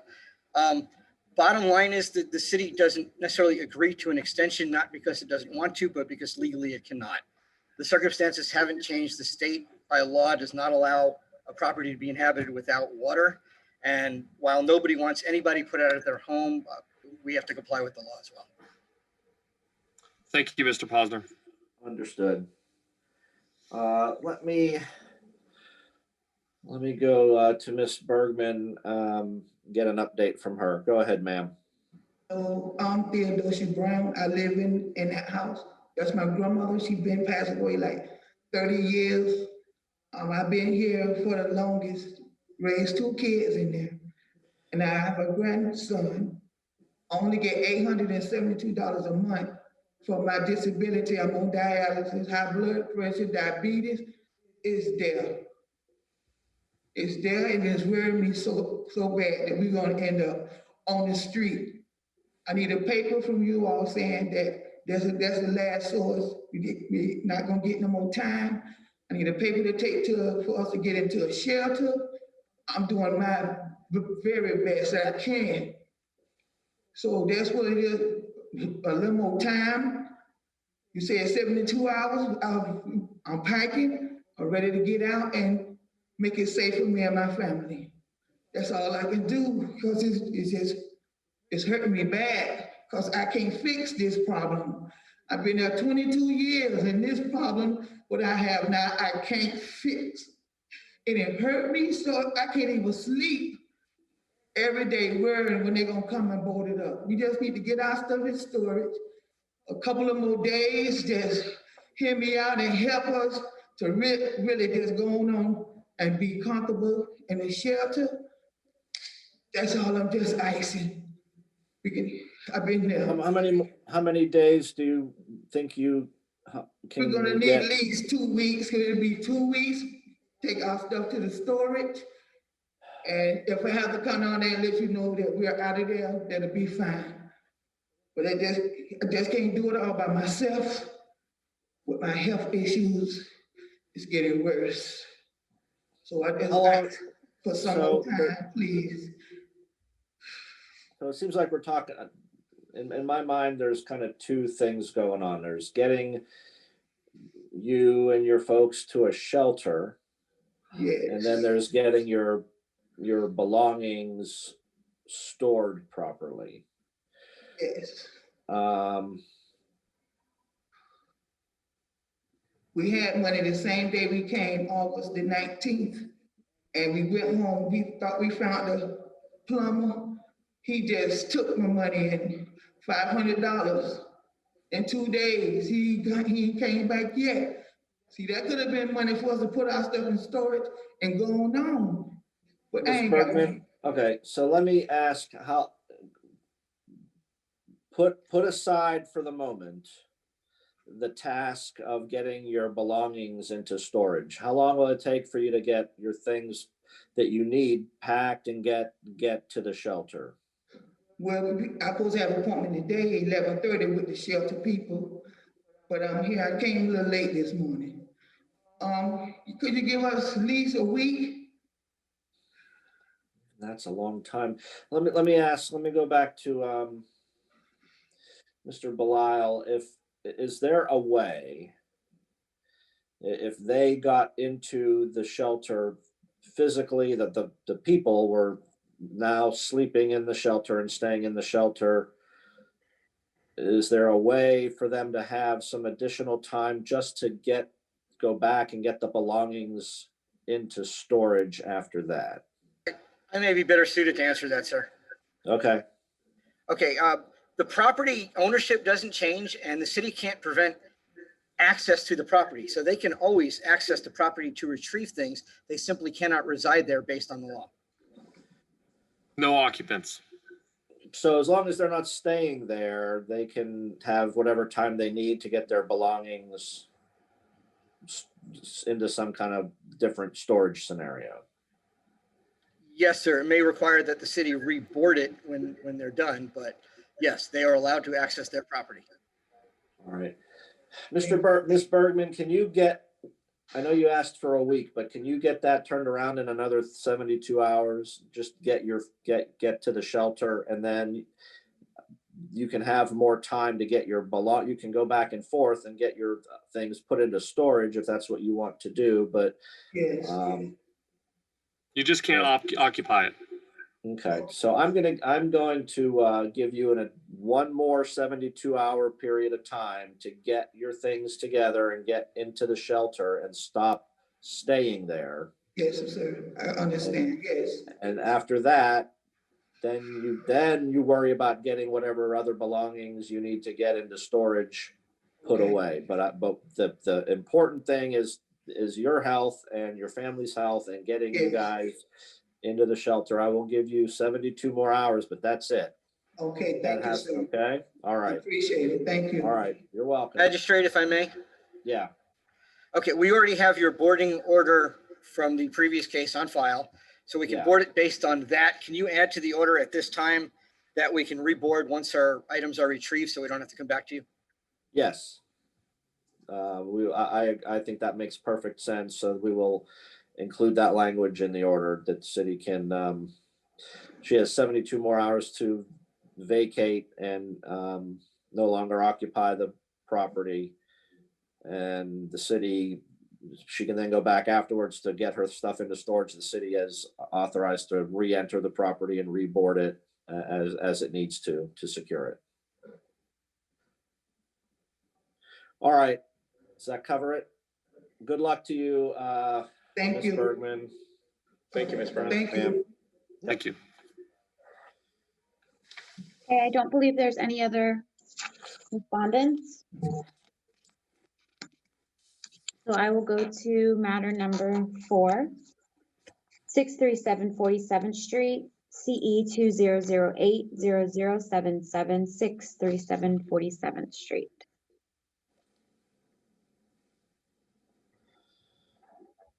I'm sorry, what number that was again?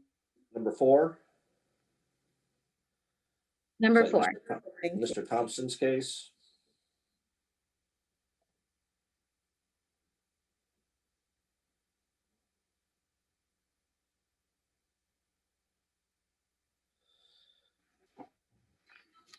Can you hear me? Yes, sir. Okay. Get the volume up a little bit. All right, property, Christopher Thompson, City of West Palm, co-compliance. Property at 637 47th Street was cited on 8/8/2020. Notice of violation was posted at City Hall on 8/10/2020. Certified mail was also sent on 8/10/2020.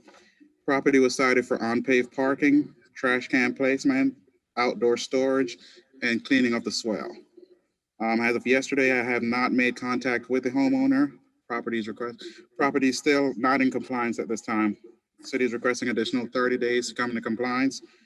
$100 a day until compliance is achieved. Okay. There's that.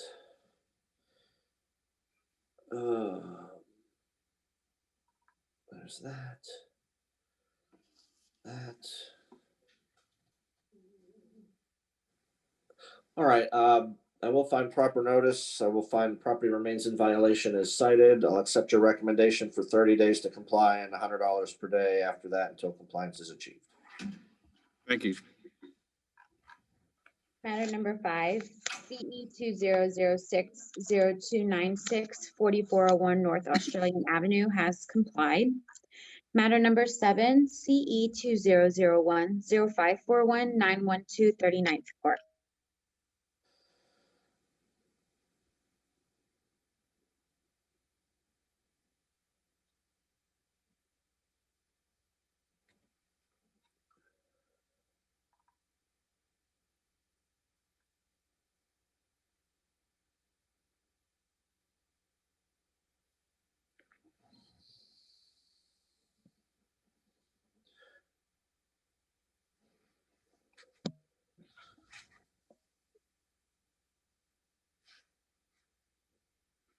We have Mr. McCoy.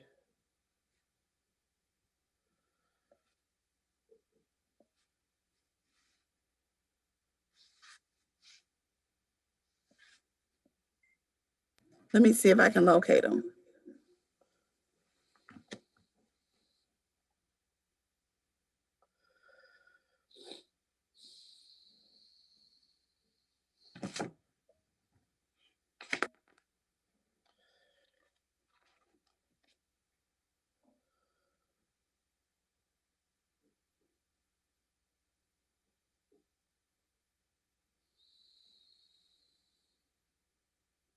Need me in the back? I'm gonna skip that one till they find him. Hello? I see him. I see him. I see him there. Okay, I'm trying to get my, oh, there we go. Okay, I'm sorry, which case was it? Number Agenda item number 7, 7. number 7, 912 39th Street. Okay, yes, okay, I'm sorry, I was having trouble with my camera and stuff. All right, go ahead. Richard McCoy with the Departmental Services, a building inspector. The property was cited on 1/28. It was also, it was the NOV was sent on 8/12 for regular mail and certified mail. And then it was posted on 8/11, physically posted on site. So they were cited for doing work without a permit and required inspections. So what I'm recommending is that they let's see, they get 30 days to obtain all these permits and then $100 a day after that. All right, thank you. I will find proper notice with the posting in the certified mail. I will, based on the evidence, find the property remains in violation as cited, accept the city's recommendation for 30 additional days to comply and $100 daily fines thereafter if compliance is not achieved. Matter number 8, CE 20040089 3704 Westview Avenue. Richard McCoy with building inspector. The property was cited on 4/16. it's a historical property and they tiled over existing brick. So they were also, the NOV went out on 8/12 with regular mail and certified mail. And it was physically posted on 8/11. They, since then, they have removed the tile, but they also left the thin set that's attached. See, this is the picture with the tile that they put in. And then there are other pictures where they removed the tile, but they left the thin set. So I'm asking that they remove the thin set also. And I'd give them 30 days to comply and then $100 a day after that. And I don't see All the right. pictures of the. Pardon me, I didn't hear the last thing you said, Mr. McCoy. I would give them 30 days to comply to remove the thin set. Oh yeah, I got that. I thought you said something after you made your recommendation. That $100 a day after that. Okay. Oh, there should be some pictures of the thin set that I sent. That just shows the tile is now missing, but they left the base product that attached it to the structure. So that has to come off also. So does that look like a cement kind There of? it is. See on the column on the left Yes. side? Yes. And there should be some other pictures there. That's the bottom. That's all still remaining on the site. Okay, I see. All right, I will find proper notice in this case with the certified mail and the posting. Based on the evidence, I'll find the property remains in violation as cited and accept the city's recommendation. Allow an additional 30 days to comply and thereafter daily fines of $100 per day. Matter number 9, CE 2007-0249, 1030 Lincoln Road. Morning, John Frosco, West Palm Beach Code. This property was declared a chronic nuisance on July 16th of 2020. The property was posted and certified mail was sent, posted on the same day. Have had no response from the property owners. So the property was noticed for notice of hearing, notice of violation on August 10th of 2020. Certified mail was sent on the August 11th of 2020, and it was posted on August of 2020. The property is a filthy, unsanitary mess, magistrate, and the city's requesting that you formally declare this a chronic nuisance and enter a service order against it, allowing the city to abate all unsanitary violations, cutting and cleaning, removing of trash and debris, and any hurricane hazards, and all costs billed back to the owner of the property, including inspector costs. All right, thank you. I will find proper notice in this case with the certified mail and the posting. Based on the testimony and the evidence, I will ratify the chronic nuisance declaration and make that finding. I will enter a chronic nuisance service order that authorizes the city to enter the property, abate all the sanitary violations, remove trash and debris, storm dangers, and assess the cost, including the inspection costs, back against the property. Thank you. Matter number 10, CE 2007-0359, 4105 South Olive Avenue. John Frosca, West Palm Beach Code, chronic nuisance. This property was declared a chronic nuisance on July 22nd of 2020. The property was posted that day and certified mail was sent that same day. Certified mail shows that it was received, and did not hear anything from the owners of the property or any management team or nothing. So notice of violation, notice of hearing was sent out on August 17th of 2020 and posted on August 18th of 2020. Again, this property, those are the wrong pictures. Yes, number 10, that's 4105 South Olive.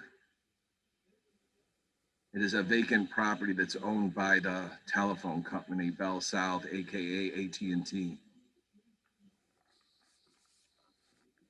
I like to wait for the pictures.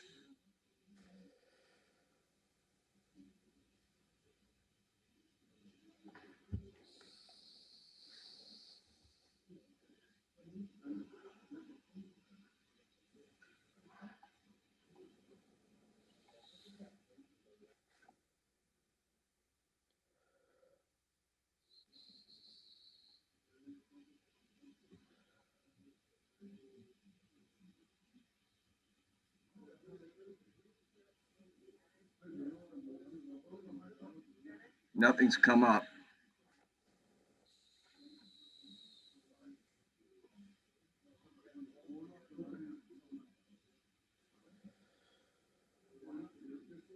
That's it. Thank you. The property remains magistrate like that in that condition as of this morning when I drove by and looked at it. It is a filthy mess. So the city is asking for you to formally declare this a chronic nuisance, enter a service order and allowing us to abate the issues that come up, such as cut and clean, trimming of the hedges, vegetative debris, and maybe even exterminate for pests. Have all costs billed back to the owner of the property, including inspection, the service order inspection fees by the code officer. Okay, thank you. I will find proper notice in this case with this posting in the certified mail. Based on the testimony and the evidence, I will declare this property to be a chronic nuisance. I will enter a chronic nuisance service order that authorizes the city to enter the property, abate the nuisance violations, the vegetation, debris, extermination, overgrowth, trash, assess all costs, including inspection fees back against the property. Thank you. Matter number 11, CE 20060301 549 21st Street. Sandra St. Hilaire, Code Enforcement Officer with the City of West Palm Beach. This property was cited on June 25th, 2020. Certified mail was received on June 29th, and the property and City Hall were posted on July 1st. I've had contact with the property owner. This property was cited for 105.1, 1110.3, 1813A, 1813C, 1813G, 1816A, 18162A, and 2232A.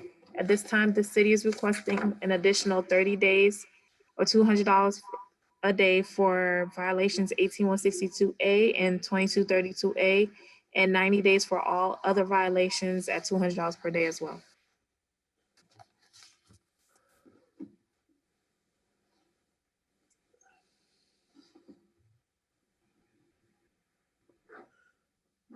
Okay.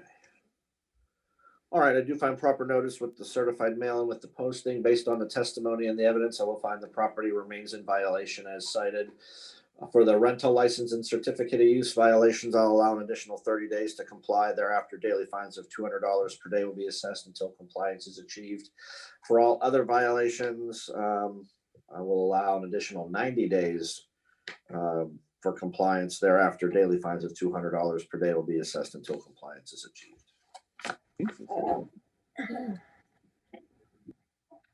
We have one more Zoom invite. Matter number 43, CE 20070317 928 37th Street. We have Miss Rose available via Zoom.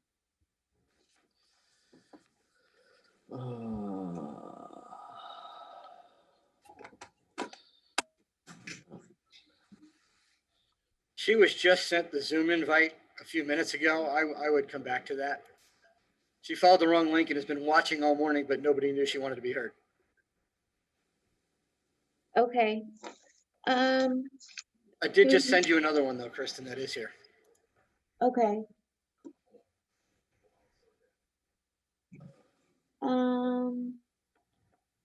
2032 Normandy. Give me just one moment.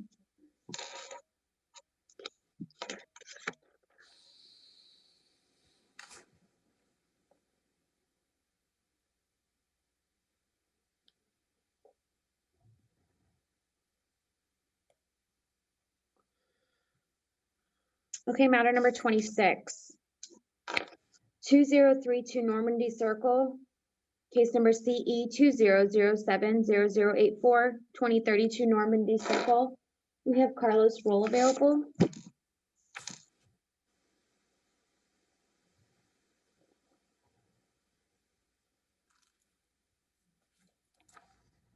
Oh, where is he?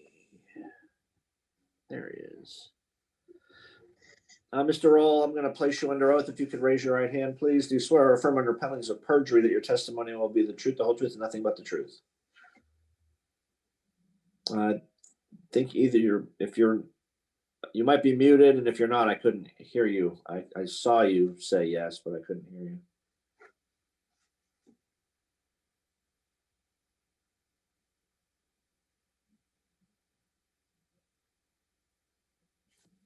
He's having audio issues.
So Mr. Roll appears to be having some technical issues on his end. Maybe we can do something else until he gets situated.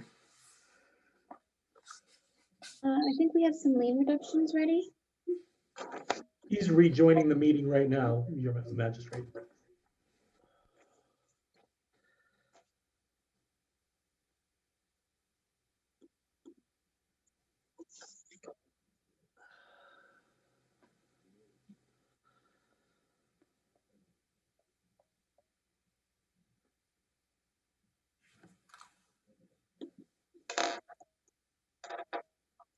It looks like the one you called before, Mr. Roll, is now in the room.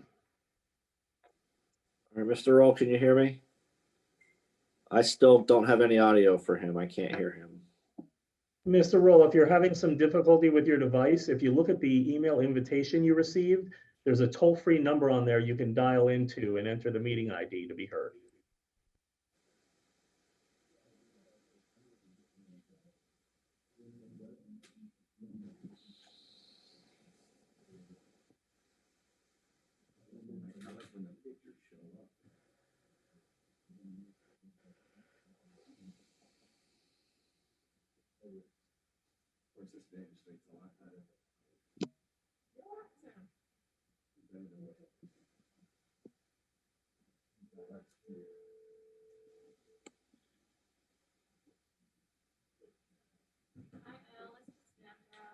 Can we recall 92837th while we're waiting on him? What's the agenda? What number is that? Hang on. 43? 43, correct. All right, let's go back to number 43.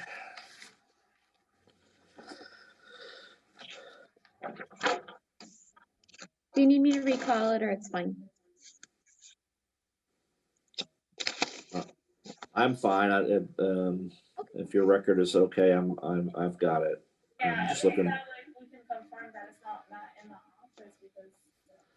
I'm just looking for the respondent.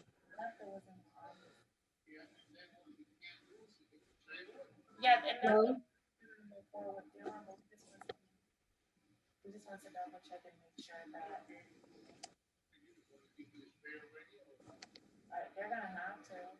Is the respondent the lady appearing under the screen name Michelle? Yes. Can you hear me, ma'am? And what is your name?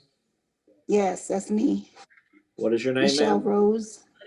Miss Rose, let me like go the ahead and flower. put you up. Let me go ahead Michelle and swear Rose, you. like the flower. Thank you, ma'am. Let me go ahead and swear you in. While I've got you, and I can see you, do you swear or affirm under penalties of perjury your testimony will be the truth, the whole truth, and nothing but the truth? I do. Thank you, ma'am. I'm going to hear from Miss Clark, who's the city's code officer, and then I'll come back and you can tell me about the case after she's finished, okay? Natalie Clark, City of West Palm Beach Code Enforcement. 928 37th Street was cited on 7/20/2020. The property and City Hall were posted on 7/29/2020, and certified mail was sent on 7/20/2020.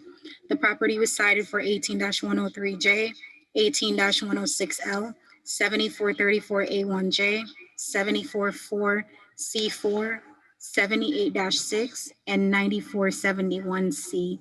The property has since complied with 7434A1J, 744C4, and 9471C. The outstanding violations are 18103J, 18106L, and 78-6.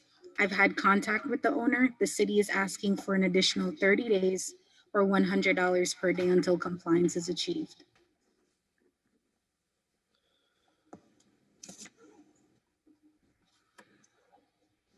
So the painting, the landscaping, and the numbering standards are outstanding.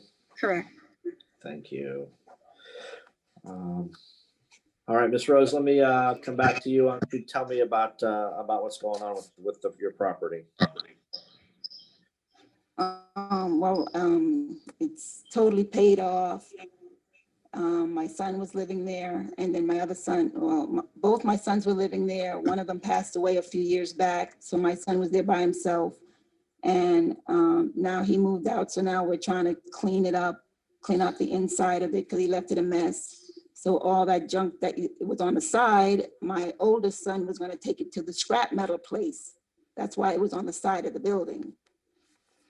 And he worked 6 days a week, so he didn't get a chance to take all that scrap metal.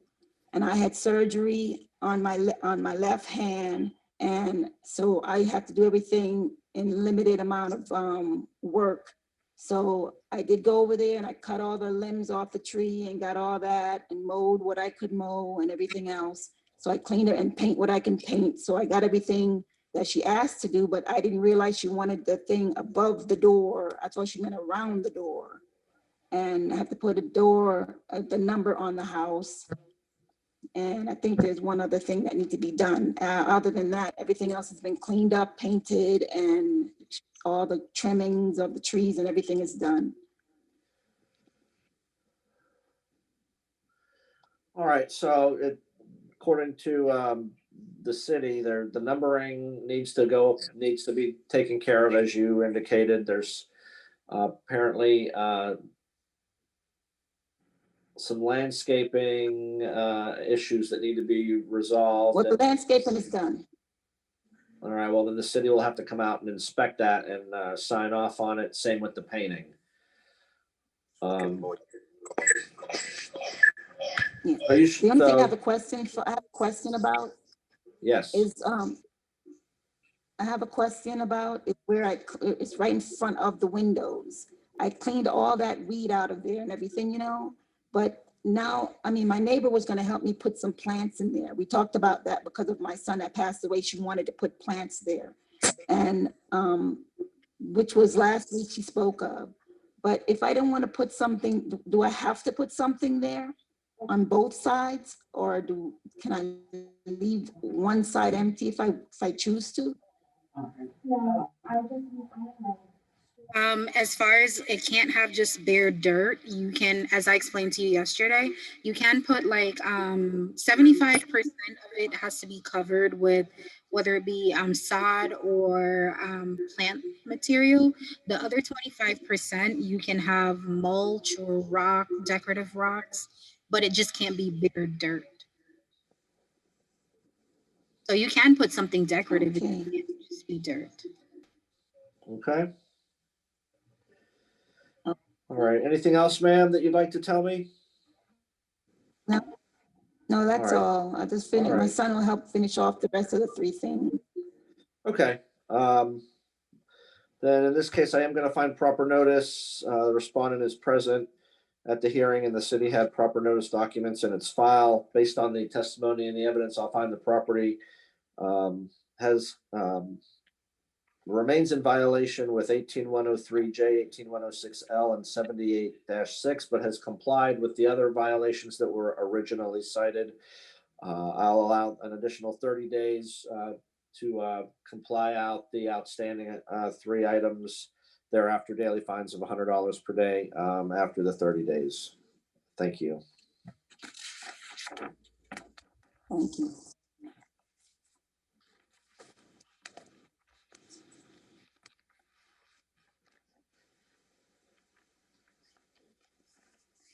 All right, where to next?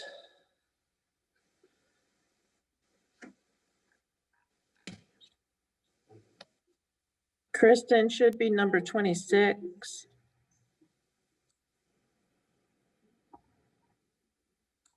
Mr. Roll, can you hear me? Yes, I can hear you. Hey, I can hear you too. How about that? All right. So let's, you want to go back to number 26? Can you hear me? Yes. Yes. Okay, sorry, my phone was dying. I had to get cable. Are we going back to 26? Yes. Yes. Okay.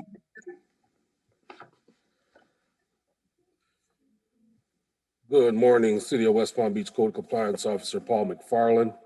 On July 6th, the property at 2032 Normandy Circle was cited for roof repair. Property was posted August 14th. Certified mail was sent July 8th. Certified mail was signed for July 11th. I've had no contact with the property owner. City's recommending 90 days to come into compliance or $100 a day until compliance is achieved.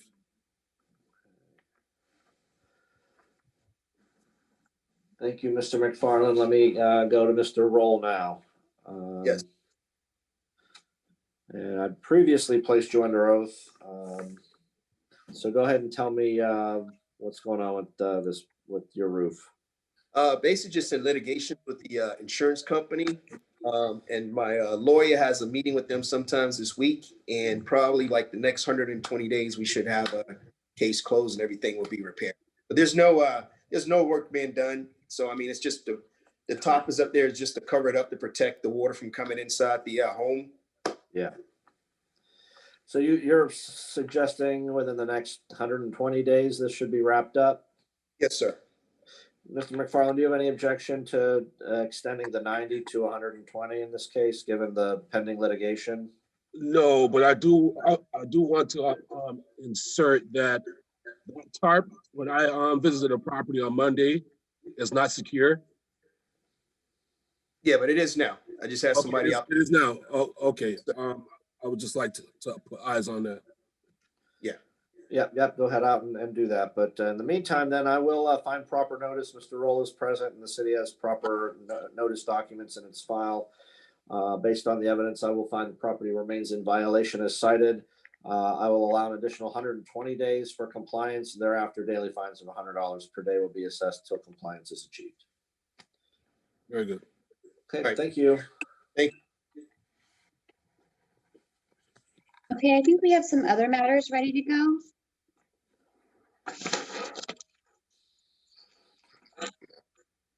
Hopefully all of them. All right. Okay, we can go to matter number 7, other matter number 7, excuse me, 1401 Village Boulevard, Unit CU1, Case number CE 19060555, 1401 Village Boulevard. We have Greg and Pilar appearing via Zoom. And this is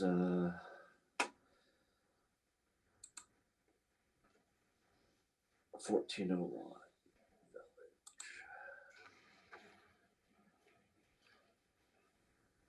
There it is.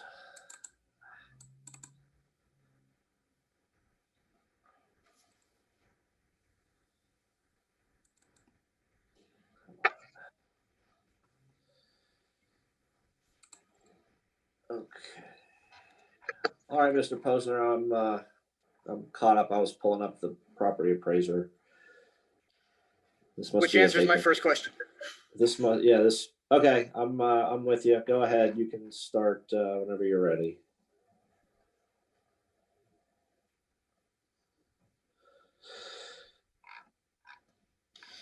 Okay, Mitch Posner, City of West Palm Beach, case ending in 555, address 1401 Village Boulevard, date ordered 8/7 of 19, fine started 9/9 of 19. Rent for 137 days, total $137,000, $100 a day, date of compliance 1/24 of 20. This is the same owner. The only mitigating factor in the application is that they complied it in 7 months. Not a fact that we're disputing. The violations were landscaping and hurricane hazard. Since it is same owner, city is asking for 30%. Is this a common area of a condominium development? It's the grounds of the condominium development, sir. Yeah. Okay, and then who do we have for the applicant on this one? I'm Greg McAloon, attorney for the Condo Association. All right, go ahead, Mr. McElman. Hi, thank you for having us today. Yes, in regard to the mitigating factor, I don't want to minimize that at all because this is related to landscaping. Although they frame it as a hurricane hazard issue, almost anyone could allow their landscaping to grow. The 7 months is important because this didn't last any longer than a year. As you know, just finding a landscaping contractor to be able to perform the work on a commercial development or a multifamily development such as this size still will take about a month or two. So after the notice of violation, after fines accrued, the association expeditiously moved forward and remediated the issue prior to the subsequent hurricane season. So as it relates, in our view, the fines have accrued to a point that is disproportionate to the mandate of the city at play, which is to be in compliance. You have a good faith actor who maintained compliance within a reasonable amount of time for an issue that isn't related to structural, plumbing, any of those. It's related to a landscaping issue associated. So based on the totality of factors and the mitigating circumstances of the efforts of the association, the type of violation it is, we'd respectfully request a reduction of the fines to administrative costs because the code enforcement office has done their job and this process has worked out appropriately, and therefore there isn't need to impose a penalty, but rather pay the city to recoup their cost into it and then maintain compliance forward and be a good actor in the community. All right, thank you, sir. Anything else from the city? Just that a hurricane hazard violation is not standard landscaping that specifically has to do with tree limbs reaching out towards the roof or laying on the roof of any particular property. And I would agree that $13,700 is disproportionate to the case. That's why the city's asking for 30%. Understood. And if I may, just one final or? Parting shot, go ahead. Yeah, no, it's not a shot at all. It's just the fact of the matter of the purpose of the code enforcement is to gain funds. It's to maintain compliance, which our client did. All right, thank you very much.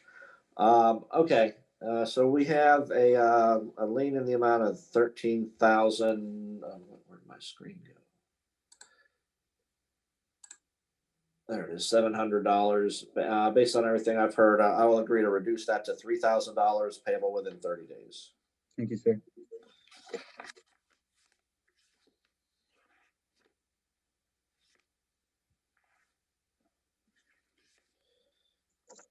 Okay, other matter number 6, 6214 Hill Boulevard, case number CE 18050768, 6214 Hill Boulevard. And we have Erica appearing via Zoom. Hello. Oops.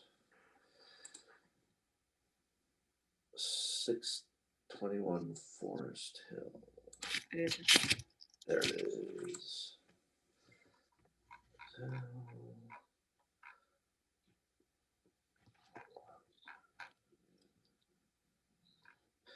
Okay, I was just reviewing the property appraiser printout. And then we have, I'm sorry, back to the screen. Is it Miss Bertolli? Yes. Bertolotti. Bertolotti, thank you. And what capacity are you? Are you the applicant, the attorney? Pardon me? Property manager. Okay, let me go ahead and swear you in. Swear or affirm under penalties of perjury, your testimony will be the truth, the whole truth, and nothing but the truth. Yes, I do. Thank you, ma'am. All right, let me go back to Mr. Posner. You can present the application, and then we'll come back, and you can make your presentation then. Go ahead. You're muted, Mitch. There you go. And now I think, Mitch Posner, West Palm Beach Code Enforcement. Just to be clear, this is actually the same applicant as number 4, but we are wanting to keep it separate. Okay. Okay, case ending in 768, 621 Forest Hill. Date ordered 8/1 of 18. Fine started 10/30 of 18. Ran for 185 days. Total is $18,500, $100 a day. Date of compliance is 12/3 of 19. The mitigation is basically that this occurred under a previous owner. What occurred actually is they purchased the LLC that owned it. So even though it shows the same LLC, they are technically a new owner. Fine was running for trash and debris, landscape maintenance and parkway, rental license, fence and wall maintenance, and unpaved parking. The city is asking for 30%.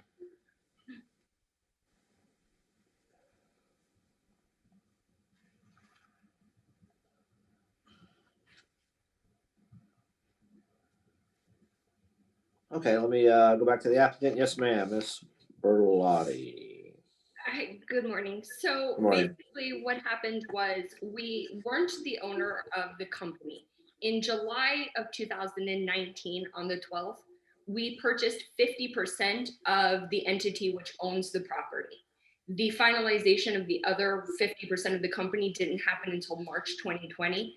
But unfortunately, when we took over, the third-party property management company had been neglecting the property, and we weren't aware of it until after the buy-in of the company. So we're requesting 10%. We reached out to the code officer, to Ms. Williams and Mr. Posner as soon as we bought the property, ran the reports, found out that there was a violation, and then did everything possible to make sure that it was complied with. We actually met with Mr. Lopez at the property prior to him leaving the city, walked through, made sure we understood exactly what needed to be repaired, send our maintenance crew to maintain everything, and we haven't had any issues moving forward. Since becoming the owner of the property, we haven't had any compliance. There are no open violations.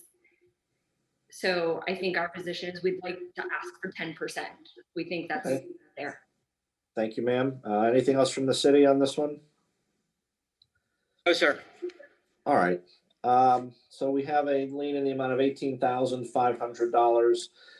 Based on the testimony and what I've heard in this case, I'll agree to reduce that to $2,500 payable within 30 days. Thank you, Magistrate Davis. Do you want to go up to the other one with the same folks next? Is that number 4? Yes, sir. Number 4.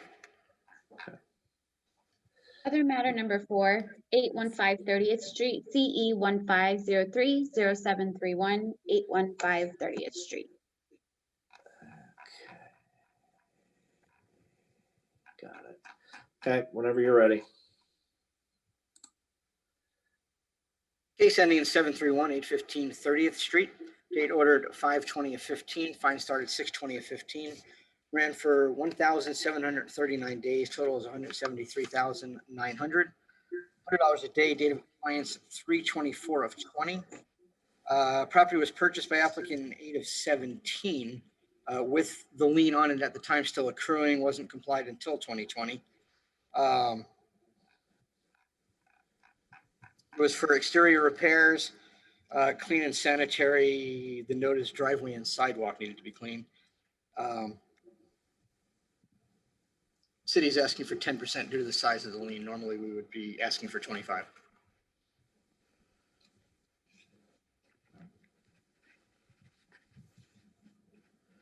Okay, go ahead, Ms. Bertolotti.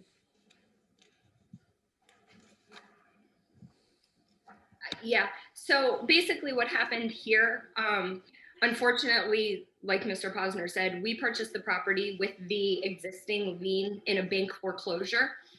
The previous owner had run some fines for a couple of years prior to the purchase. And then so when we purchased the property 2017 in August, we hired a project manager who we paid quite a bit of money upfront to on April 13th, 2018. Unfortunately, he ran off with the money, didn't construct anything. We currently have a lawsuit pending against the company and him personally, as he just didn't fix or, follow through with the construction contract he had executed.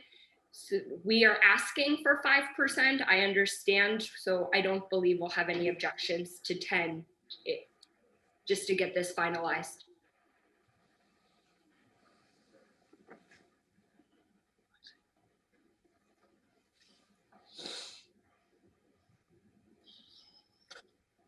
All right, anything else from the city?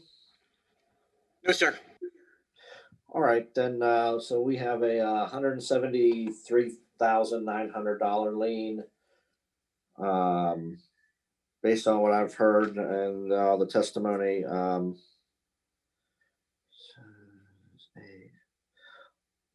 gonna reduce this one to $12,000. Can you do that in 30 days as well? Yes, sir. All right. Thank you, Magistrate Davis, Mr. Posner. All right, you're welcome. Thank you. All right, have a great day. You too. Okay, other matter 1, 2, 3, and 5. It's all the same address.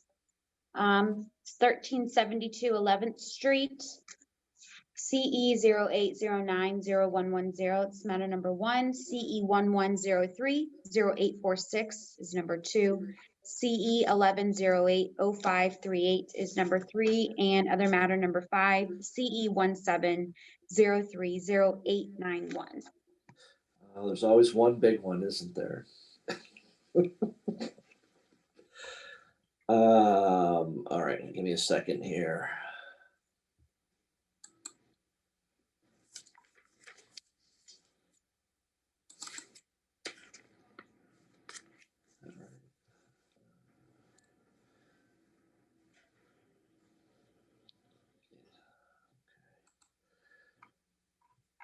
What are we talking about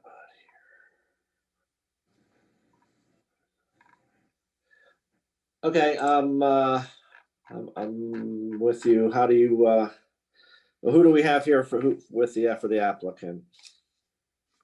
Hi, your magistrate. My name is Elizabeth Blake. I am for the applicant. Okay.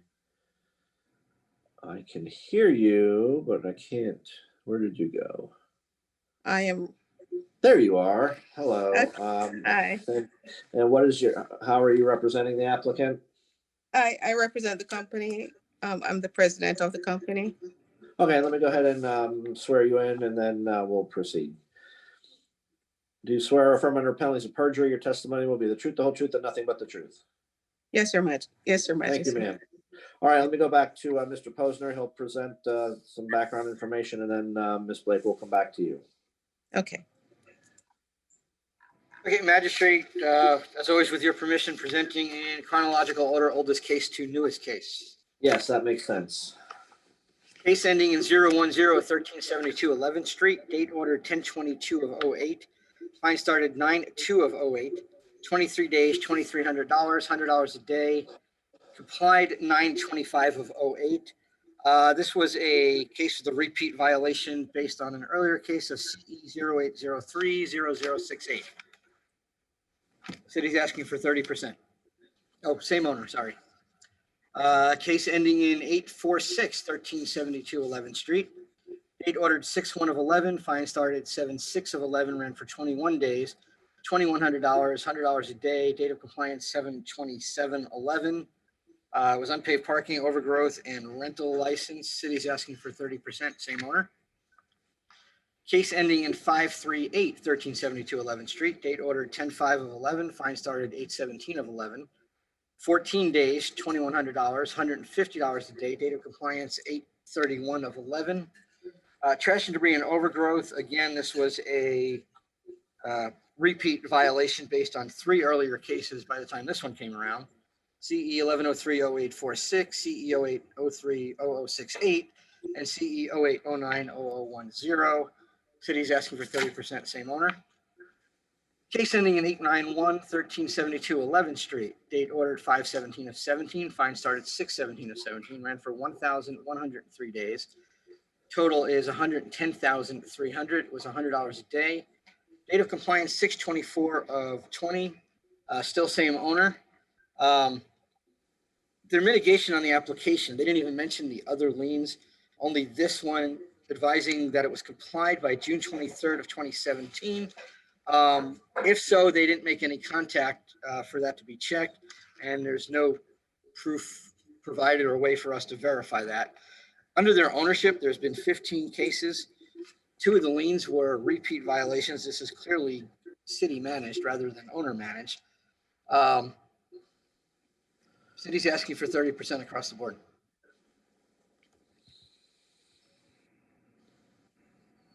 And to be clear, magistrate, the only reason it's 30% is because that large lien is over 6 figures.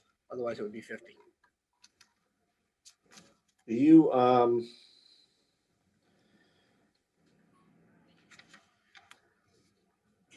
want,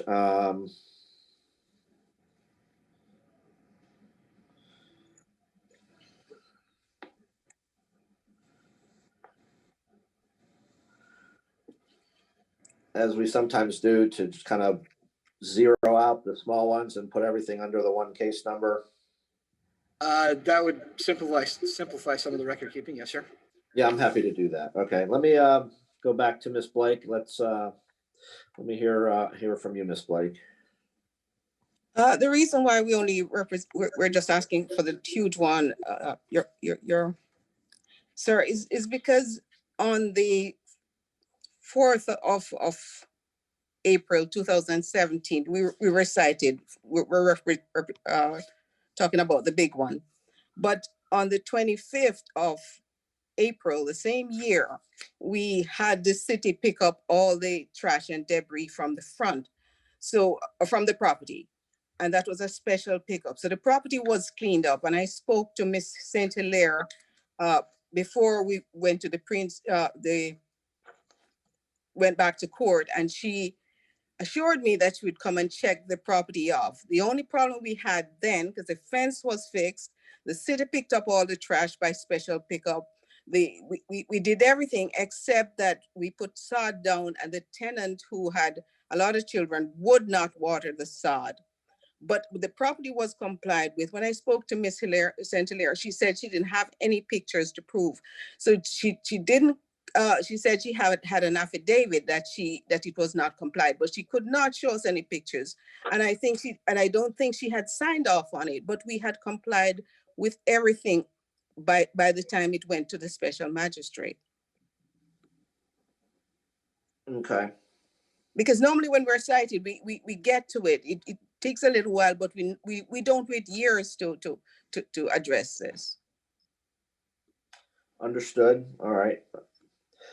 Thank you, ma'am. Anything else from the city, Mr. Posner? You're muted. I could say one more thing, Your Honor. Just a minute, ma'am. Let me. Yes. Ms. Blake, I let have me- no objection to her finishing, sir. Okay, go ahead.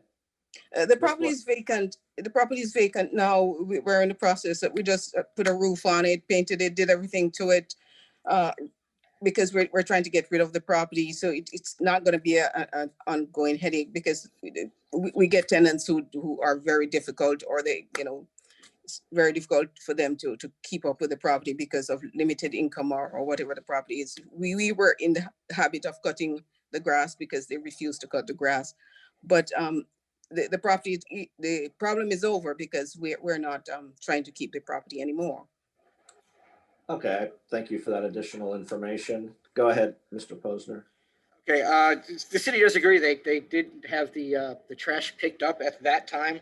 However, there were several violations. Trash and debris was one of them, can placement, fence repair, Bear Parkway, and outdoor storage.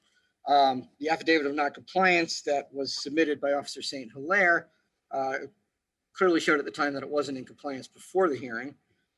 Went to a hearing, the lien was placed, everything was served properly.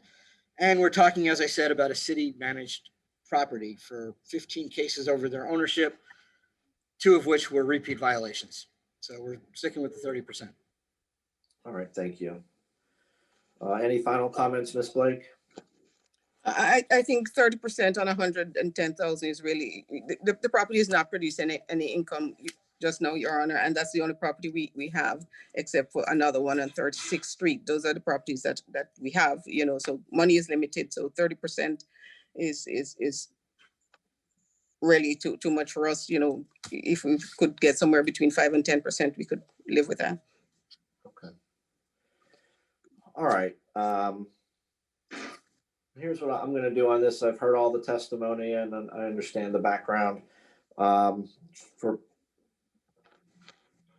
purposes of keeping this clean, I will zero out the liens on agenda items 1, 2, and 3, which are the 3 smaller $2,000 plus or minus liens, and then on agenda item 5, there's $110,300 lien, which, taking into consideration the other 3 cases, as well as this case, and the fact that there are some repeat violations, which tend to aggregate the situation a bit, I will I'll agree to reduce this to $15,000, and I can give you time to pay that. Can you do that in 30 days? If not, I can give you more time. We need more time, Your Honor, because we'd have to sell the property to pay it. I typically can go as long as 9 months. Okay. I'll do that. We'll do $15,000 within the 9-month time frame. Okay. Okay. Just one more Thank you. request. Yeah. Thanks a lot.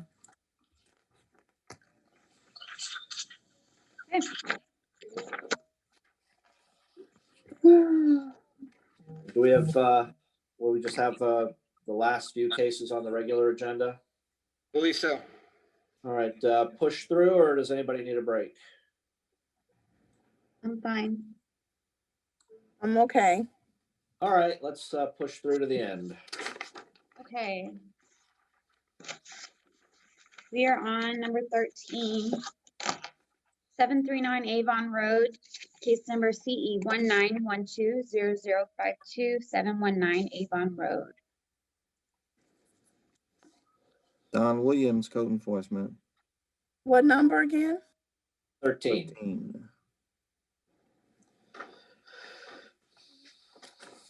Okay, 739 Avon Road, cited for 18106B, excessive growth, 18106K, landscape maintenance, 78-6, which is numbering standards. I actually cited this property back in December 2019. Certified mail sent July 20th, 2020, and posted the property August 21st, 2020. No contact with the owners of the property. However, there have been compliance on 2 violations. The only outstanding violation is 78-6, which is the number standards. The other 2 is complied. So I'm asking 10 days to comply the numbers, or $50 a day thereafter. Thank you. I will find proper notice in this case. I will find, based on the evidence, property remains in violation of 78-6, but has complied with the other violations cited in the notice. I'll accept the recommendation to allow 10 additional days to comply and thereafter $50 per day until compliance is achieved. Thank you. Matter number 14, 299 Cordova Road, case number CE 2007-0294-299 Cordova Road. Don Williams again, cited this property, 299 Cordova Road. I cited it on July 18th, 2020. Certified mail sent and posted on August 5th, 2020. And no contact with the owners of the property. The violation was 74-4-C-4, which is the hedge was obstructing the right of way. I'm going to ask for 10 days to comply that or $50 a day thereafter. Are there any photographs with this one?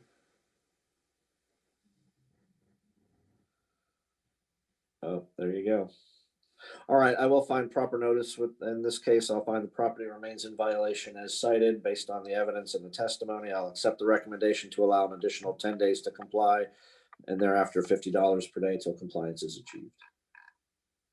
Matter number 15, 939 Charles Street, case number CE 2007-0366-939 Charles Street.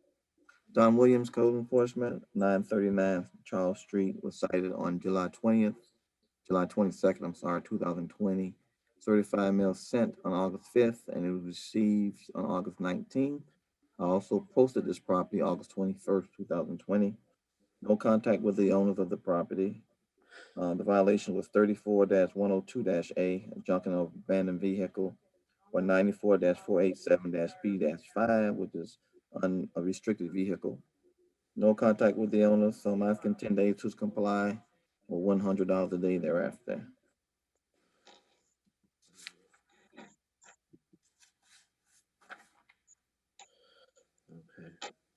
Okay. What was the junk abandoned vehicles or? The truck, white truck, and then the restricted vehicles, that trailer on the I front. saw the trailer. Yeah. Okay. Okay. I saw. All right. I will find proper notice. I will find property remains in violation as cited and accept the city's recommendation for an additional 10 days to comply. Thereafter, daily fines of $100 per day until compliance is achieved. Thank you, sir.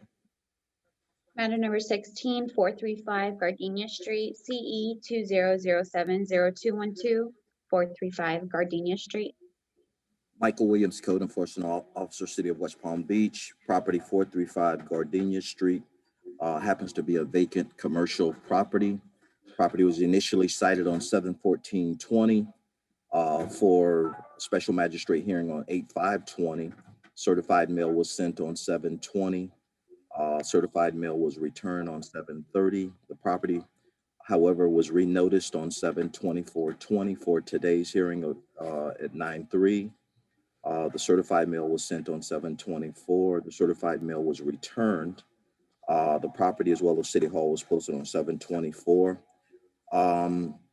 This particular property was cited on a prior occasion, 10/23/19, for the exact same violations of 18106A, 18106B, and 74-4-C-5. However, they did comply when they were cited back in October of 19. The city's requesting a one-time fine of $3,000 and an immediate abatement of the property due to health and safety violations, due to high grass, weeds, creating a haven for snakes and vermin and so forth. Also, this is a very nicely maintained street. However, this particular property happens to be this property and the one next to it, which is the very next case coming up. These two properties happen to be the worst two properties on the street, and creating an immense blight on the whole entire street. But once again, the city's requesting a fine of $3,000 and an immediate abatement due to the health and safety violations that are caused by the high grass and weeds, the overgrowth, the trash, which are definitely creating a haven for snakes and vermin and so forth. All right, thank you. I will find proper notice in this case. I'll find property remains in violation as cited. I'll find those violations constitute threat to public health, safety, and welfare based on the photographs and the testimony. I will accept the city's recommendation, impose a one-time fine of $3,000 and authorize the city to enter the property and abate the health, safety, welfare violations and assess those costs. Matter number 17, CE 419 Gardenia Street. Michael Williams, Code Enforcement Officer, City of West Palm Beach, 419 Gardenia Street. It's also a vacant commercial property, same owner. This is a repeat violation for this particular property.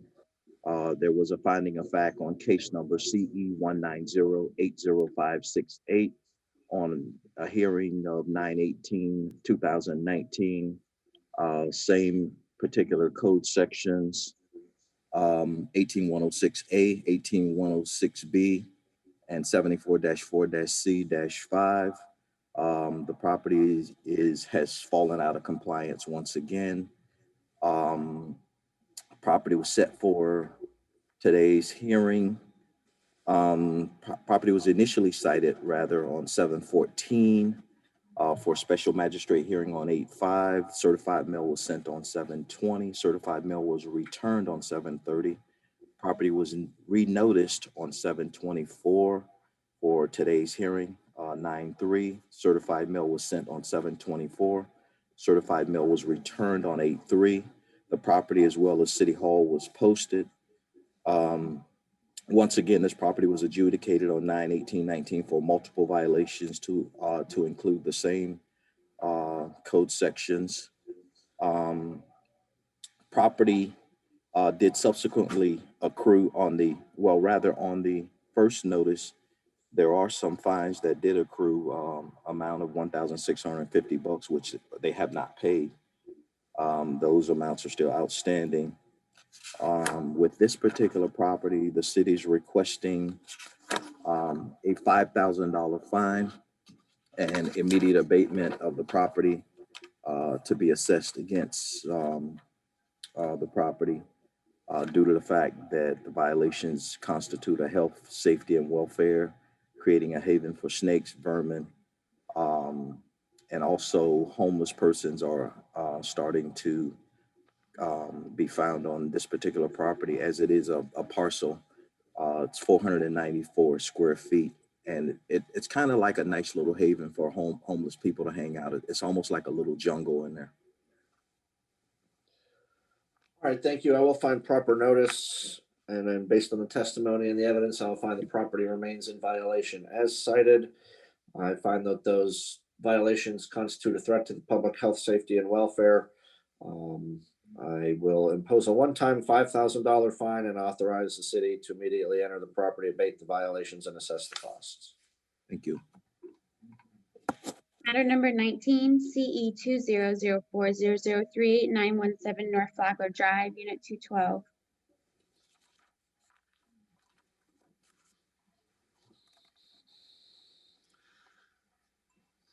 Attilio Belisle, plumbing inspector for the city of West Palm Beach.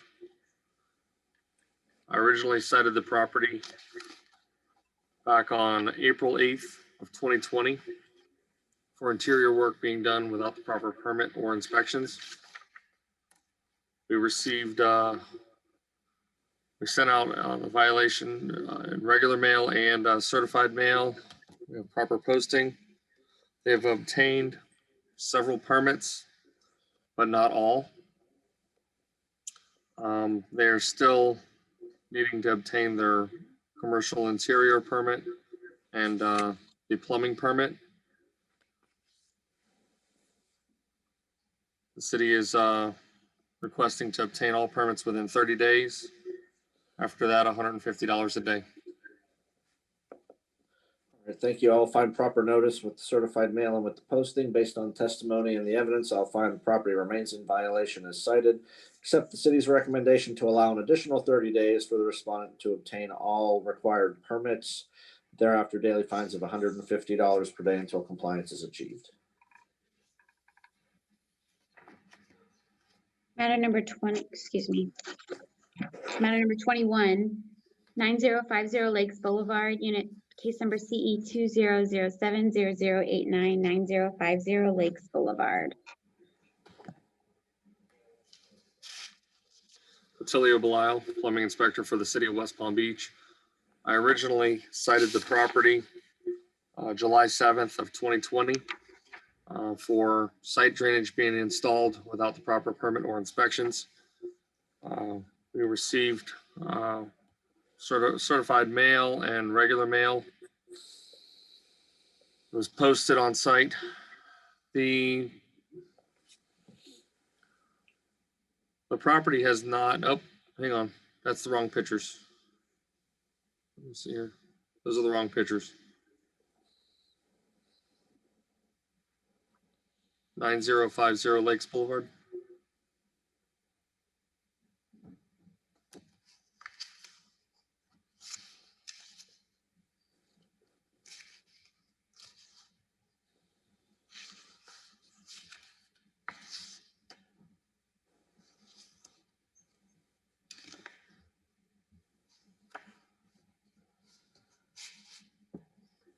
Magistrate, would you like me to proceed forward without the pictures? Yeah, go ahead and finish your testimony while she's trying to get the pictures. No permit has been submitted as of this time. I'm requesting, the city's requesting for obtain a permit within 30 days or $150 a day penalty. I've spoken with the contractor, just to give you clarification of this case. The contractor that is performing work in this neighborhood, those aren't the right pictures. The contractor that is performing work in this neighborhood is not licensed to do such work. And they've applied for the permit, but however, their license does not cover them for the installation of site drainage. They're a landscape contractor. The owner needs to have and hire somebody who is licensed under 489 of Florida statutes to apply for a permit. Those are the pictures that are in the system. Yeah, that some reason something may have gotten crossed. I have some pictures here. Your magistrate, if you'd like, I could view, allow you to view them.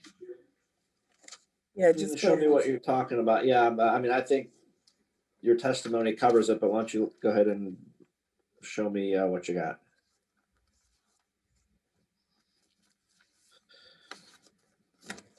This is going to be a little strange, but here we go. This is the landscape truck hauling the materials. Okay.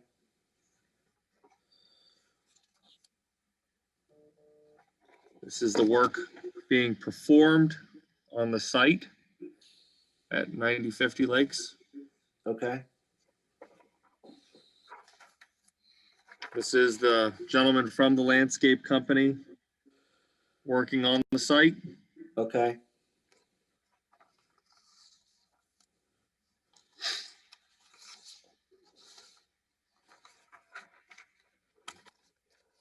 This is a picture of the work being performed. Oh, got it. Okay. And this is one more last picture of the catch basin at the road where they're tying in and exiting to dump the site water. Got it. Okay. I apologize for the picture problem we were having. No, just make sure those make it into the record, though. That's all. Yes, sir. All right. I do find proper notice in this case with the posting and the certified mail. Based on the testimony and the evidence, I'll find the property remains in violation as cited and accept the city's recommendation, allow an additional 30 days for compliance. Thereafter, daily fines of $150 per day until compliance is achieved. Thank you. Matter number 24, 5335 North Military Trail, Unit 49, CE 20070034, 5335 North Military Trail, Unit 49.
Who are we waiting on? Mr. McFarland? I believe so. Mitch, is he available? He's coming. Okay, thank you.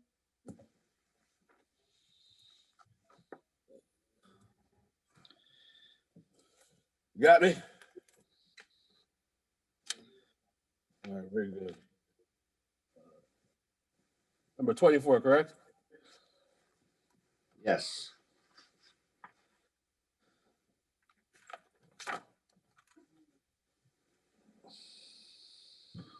City of West Palm Beach Code Compliance Officer Paul McFarland.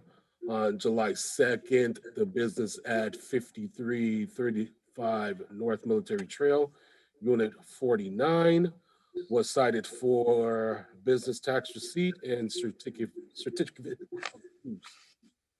Business was posted August 14th. Certified mail was sent August 7th.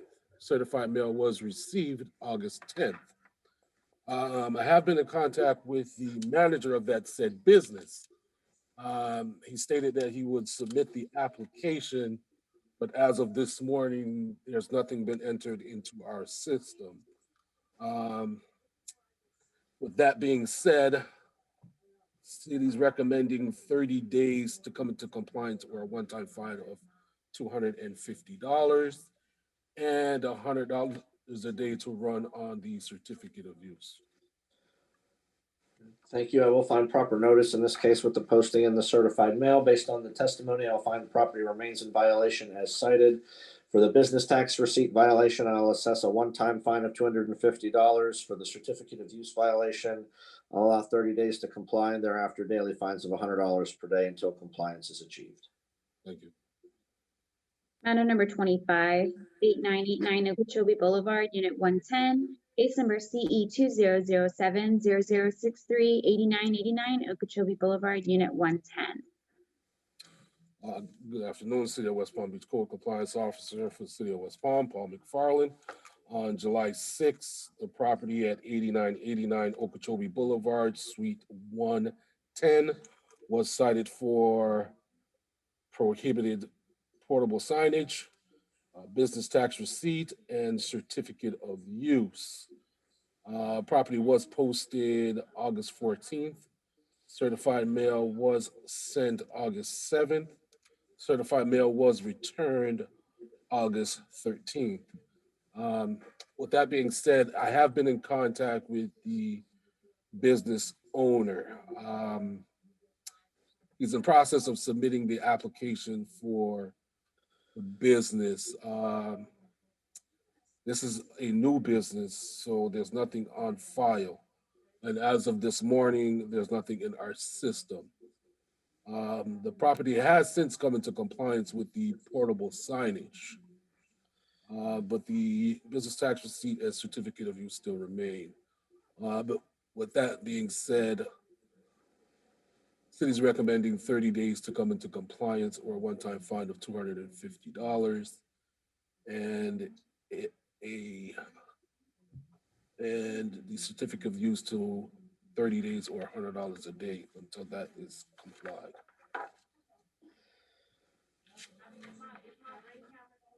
All right, I will find proper notice in this case with the posting in the certified mail. I will find the property has complied with 94402B to 5, but remains in violation of the other sections cited in the notice. I'll allow 30 days to comply thereafter, a one-time daily fine of $250 for the business tax, and daily fines of $100 per day until compliance is achieved for the certificate of use. Thank you. Matter number 27, 1350 8th Street, CE 20070257 has complied. Matter number 28, 617 9th Street, CE 20070325 617 9th Street. Officer Phil Cartwright, City of West Palm Beach Code Enforcement. Property is 617 9th Street, was originally cited on July 20th of 2020 for clean and sanitary conditions, landscape maintenance, excessive overgrowth, and failure to comply. Service was achieved by certified mail. The property was posted on July 20th of 2020, as well as City Hall. All violations are still current. There has been no contact with the owner. The city is asking that the property come into compliance within 3 days or abatement. Do you believe the violations constitute a threat to the public health, safety, and welfare?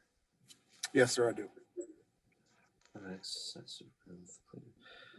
think the pictures justify that as well. All right, I will find proper notice with certified mail in the posting. Based on the testimony and the evidence, I will find the property remains in violation as cited. I find those violations constitute a threat to the public health, safety, and welfare. Allow the respondent 3 additional days to comply. Thereafter, the city is authorized to enter the property, abate the violations, and assess the costs. Thank you. Matter number 29, 615 North Sapodilla Avenue, case number CE 20070343 has complied. Matter number 30, Clear Lake Avenue, CE 20070425 has complied. Matter number 31, 730 49th Street, CE 20070372 730 49th Street.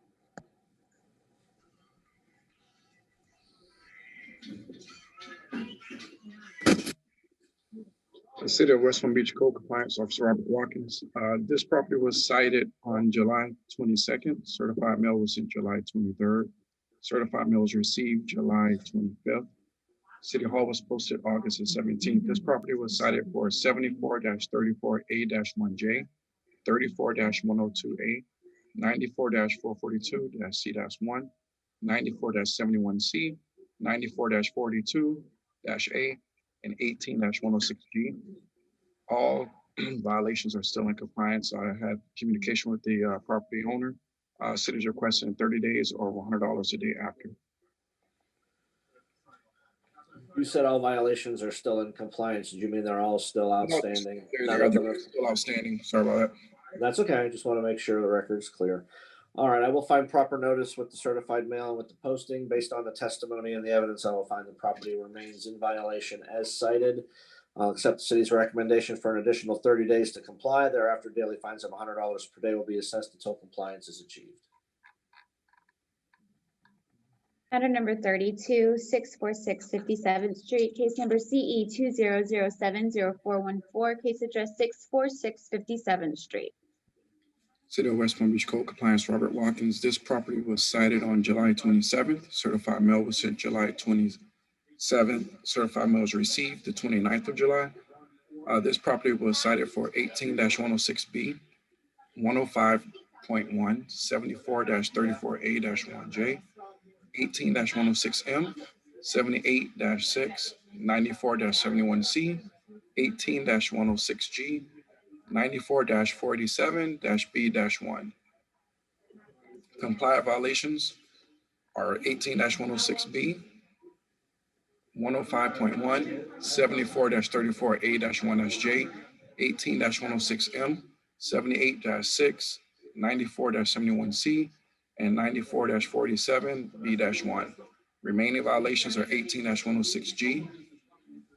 Had correspondence with the property owner. She's requesting an additional 60 days just because she's having a community liaison help her get someone to paint her house.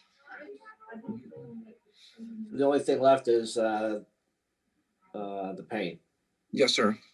All right. How much? What's the recommendation on the remedy? After speaking with her, she's an elderly woman, and the community action is going to help her paint, but they won't be able to help her for about 45 to 50 days. So we were just collectively coming together for 60 days or $50 per day after. All right, thank you. I will find proper notice with the certified mail in this case in the posting. I will find the property has complied with all code sections cited in the notice except for 18106G. But I'll accept the city's recommendation to allow an additional 60 days for compliance on the outstanding violation and thereafter $50 per day until compliance is achieved. Case number, excuse me, matter number 33, 709 54th Street, case number CE 200704770, case address 709 54th Street.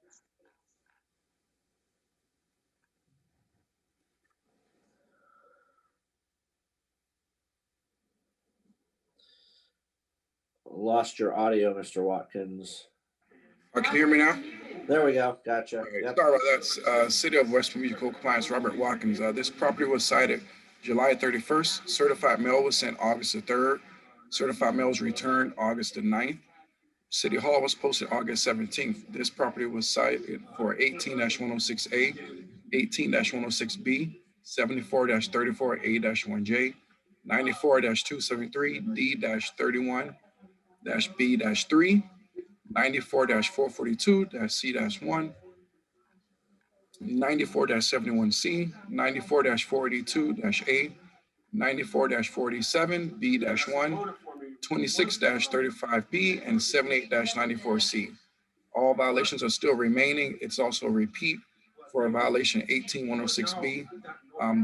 The date on that was July 28th. It was cited for and adjudicated, and it's still currently in compliance as of yesterday.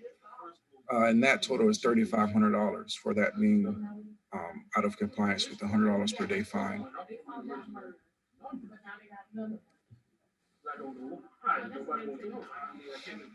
I'm sorry, Mr. Watkins. I missed the your recommendation for the relief in this case. Additional 30 days over $100 per day after. Thank you, sir. The violation that's us running as of today. It's been running since July 28th for the repeat. And with adding that up, it came to a total of $3,500 as of today, as of yesterday, sorry. That's $100 per day on the repeat you're asking for as well? Yes, sir. Thank you. All right, I will find proper notice in this case. I will find property remains in violation as cited. I'll accept the city's recommendation. Make the finding that these are all repeat cases and assess daily fines of $100 per day starting July 28th.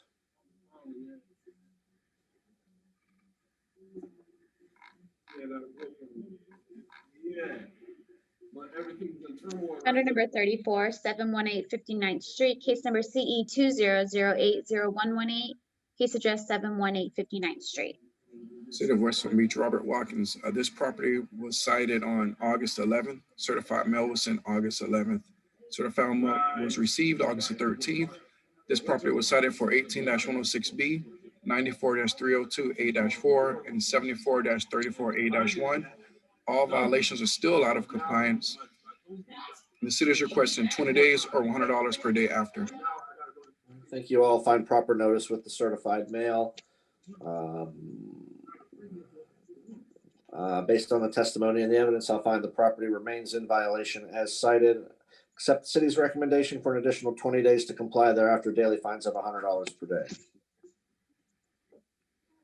Matter number 35, 3310 Greenwood Avenue, case number CE 2006016, case address 3310 Greenwood Avenue. Has complied. Okay. Matter number 36, 2617 Division Avenue, case number CE 200700077, case address 2617 Division Avenue. Good afternoon. Ray Leong, City of West Palm Beach Code Compliance. 2617 Division Avenue was originally cited on 7/7/20 with a notice of violation posted at the property and City Hall on 8/5/20. Certified mail was sent out on 7/8/20. This property was cited for 18106A, the trash and debris, 34102A, inoperative vehicles, and 78-6 address characters. I have made contact with the owner and all violations are complied with the exceptions of 18106A, the trash and debris. The owner has set up a pickup with sanitation. Therefore, the city is requesting just an additional 5 days to come into compliance or $100 per day until compliance is achieved. All right, thank you. I'll find proper notice in this case and with the posting and certified mail. Find the property has complied with all violations cited except for 18106A. I'll allow the additional 5 days to comply. Thereafter, daily fines of $100 per day. Thank you. Case number, case address. Number 37, 932 31st Street.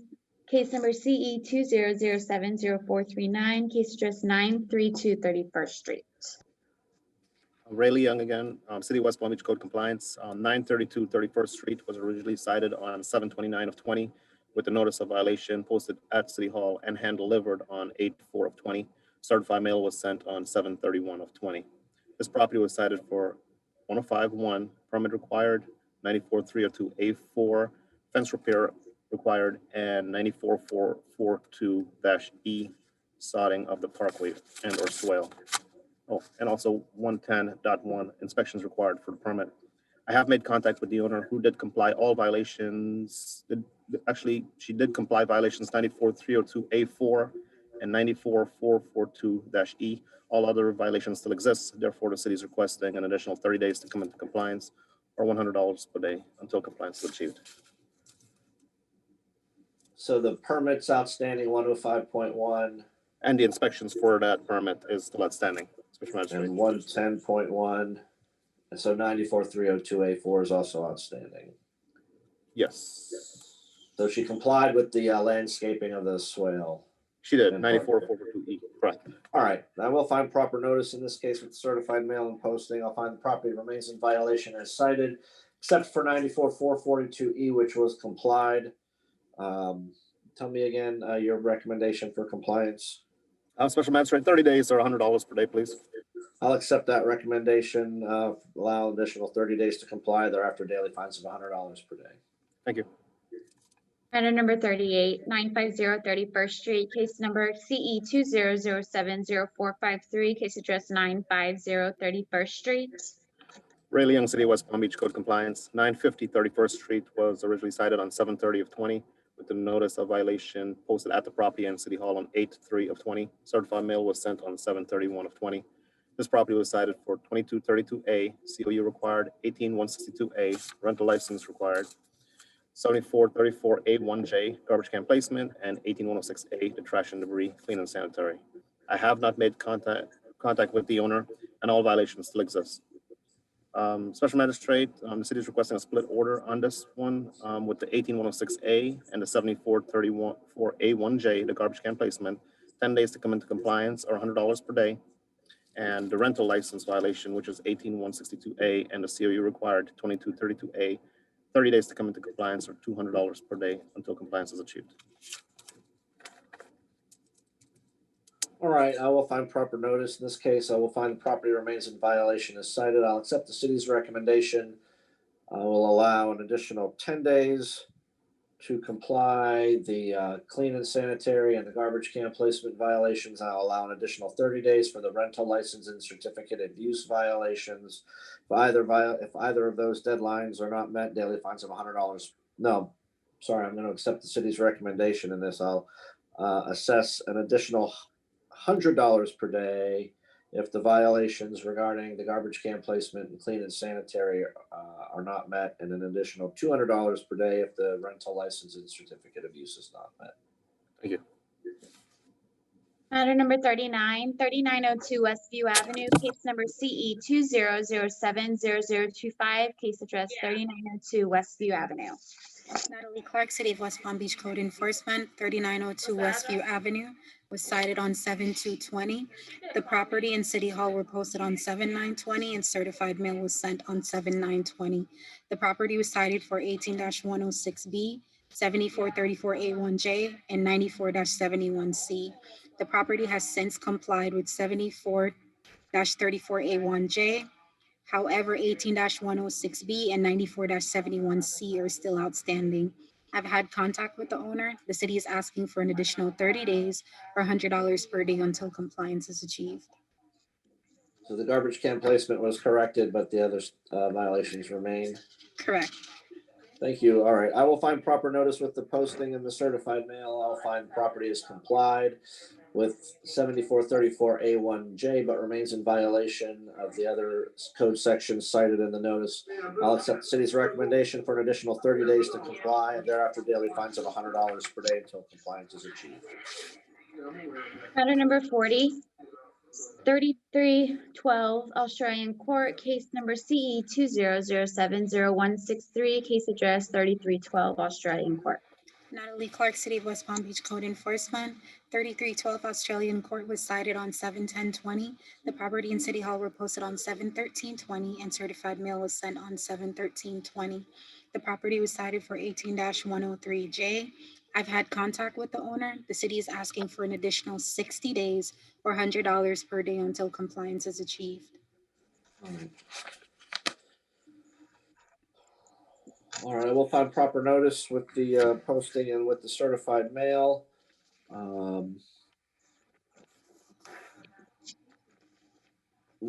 So that's brick. That's probably not what needs to be painted. It's on the sides and the awning. Oh, I see. Down there, I see. All right, yep, I do find, based on the evidence, property remains in violation as cited. I'll accept the recommendation for an additional 60 days to comply. Thereafter, daily fines of $100 per day. Number 42, 3402 Australian Court, case number CE 20070170 has complied. Number 44, 834 45th Street, case number CE 20070409, case address 834 45th Street. Natalie Clark, City of West Palm Beach Code Enforcement. 834 45th Street was cited on 7/27/20. The property and City Hall were posted on 7/28/20, and certified mail was sent on 7/27/20. The property was cited for 94-442-C1 and 7434-A1J. The property has since complied with 7434A1J. I've had no contact with the owner. The city's However, 94-442-C1 is outstanding. The city is asking for an additional 30 days or $100 per day until compliance is achieved. Thank you. I will find proper notice with the posting in the certified mail. I will find the property remains in violation of 94-442-C1 based on the evidence and testimony, but has complied with 7434A1J. I'll accept the city's recommendation for an additional 30 days to comply, and thereafter daily fines of $100 per day. Thank you. Number 45, 5801 Churchill Court, case number CE 20070096, case address 5801 Churchill Court. Good afternoon. Good afternoon. Richard Pesmino, Code Enforcement Officer for the City of West Palm Beach. This property was cited on July 9th, 2020. Certified mail was sent July 10th and received July 14th. In addition, the property was posted in City Hall on July 10th, 2020. This property was cited for Code 105.1, failure to secure building permit for an accessory structure on the property. It's a bird cage in the backyard. And 110.3 for required inspections for that same bird cage. 94-482A, unpaved parking, and 94-487B1, prohibited vehicles on the property. I spoke with the property owner, discussed violations and compliance. Since speaking with the owner, 94-482A and 94-487B1 have been in compliance for weeks, and a permit has been applied for the remaining violations. It's waiting for review, permit issue, and final inspection. The city's recommending 30 additional days to obtain the permit and to have final inspection, or the city's asking for $100 a day until compliance is achieved. Does there happen to be a picture of the bird cage? It's like must be a heck of a next to a bird white cage. fence. You can see it that right behind that fence. There's better pictures, I believe. Right there. Oh wow, okay, I got Yeah, it. it's it. permit says aviary, so they, Okay. All right, well, based on the testimony and the evidence, I do first of all find proper notice. I will find the property remains in violation with 105.1 and 110.3, but has complied with the other violations cited in the notice. I'll accept the recommendation for an additional 30 days to obtain the appropriate permits and secure the appropriate inspections. Thereafter, daily fines of $100 per day will be assessed until compliance is achieved. Number 46, 1024 Selkirk Street, case number CE 2007-0298, 1024 Selkirk Street. Richard Pasmino, Code Enforcement Officer, City of West Palm Beach. This property was cited on July 18th, 2020. Certified mail was sent July 24th, and it was signed for July 28th. This property was cited for clean and sanitary conditions, excessive growth, a rental license violation, certificate of use required, fence and wall maintenance, unpaved parking, and outdoor storage at the property. I have made contact with the owner of the property, and as of today, all violations have complied except for 18162A and 22-32A. A name change is required for the rental license and certificate of use. The city's recommending 30 additional days, or the city's asking for $100 a day until compliance is achieved. Thank you. I will find proper notice with the signed certified mail. I'll find the property has complied with all violations cited in the notice except for 18162A and 2232A. For those, I'll accept the city's recommendation, allow an additional 30 days to comply, and daily fines of $100 per day after if compliance is not achieved. 47, 1013 Selkirk Street, case number CE 2007-0299 has complied. Matter number 48, 923 Selkirk Street, case number CE 2007-0301, case address 923 Selkirk Street. Richard Pasmino, Code Enforcement Officer for the City of West Palm Beach. This property was cited on July 18th, 2020. Certified mail was sent July 24th, 2020, and certified mail was signed for on July 27th, 2020. This property was cited for clean and sanitary conditions, exterior paint, inoperable vehicles, landscape maintenance, unpaved parking, and outdoor storage on the property. I have spoken with the owner, Alex Gonzalez, multiple times. We discussed the violations and compliance. Well, as of today, the owner towed all of the inoperative vehicles and fixed the unpaved parking problem, but that was after the compliance date, and all other violations do remain. He's having issues with tenants that aren't paying rent that he cannot evict. So, but this is a previous issue that has previously ran fines at $200 a day. I spoke with the owner and he believes he could comply, get into compliance. So the city's recommending $30 additional days to come into full compliance with all code sections, or the city's asking for $400 a day until compliance is achieved. Okay. So I will find proper notice with the signed certified mail. Based on the testimony and the evidence, I will make a finding of fact for 94-482A and 34-102A that they were in violation but came into compliance after the deadline in the notice.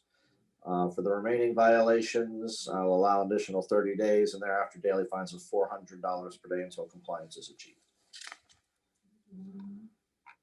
Number 49, 1009 McIntosh Street, case number CE 2007-0305 has complied. Number 50, 1021 McIntosh Street, Unit A, case number CE 2007-0326 has complied. I think that concludes the agenda, if I'm not mistaken. Any other business for today? That should be it. All right, then it is a little after 1 o'clock, 1:04 p.m., and I will call this meeting adjourned. Thank you, everybody. Thank you. We'll see you next time. Bye.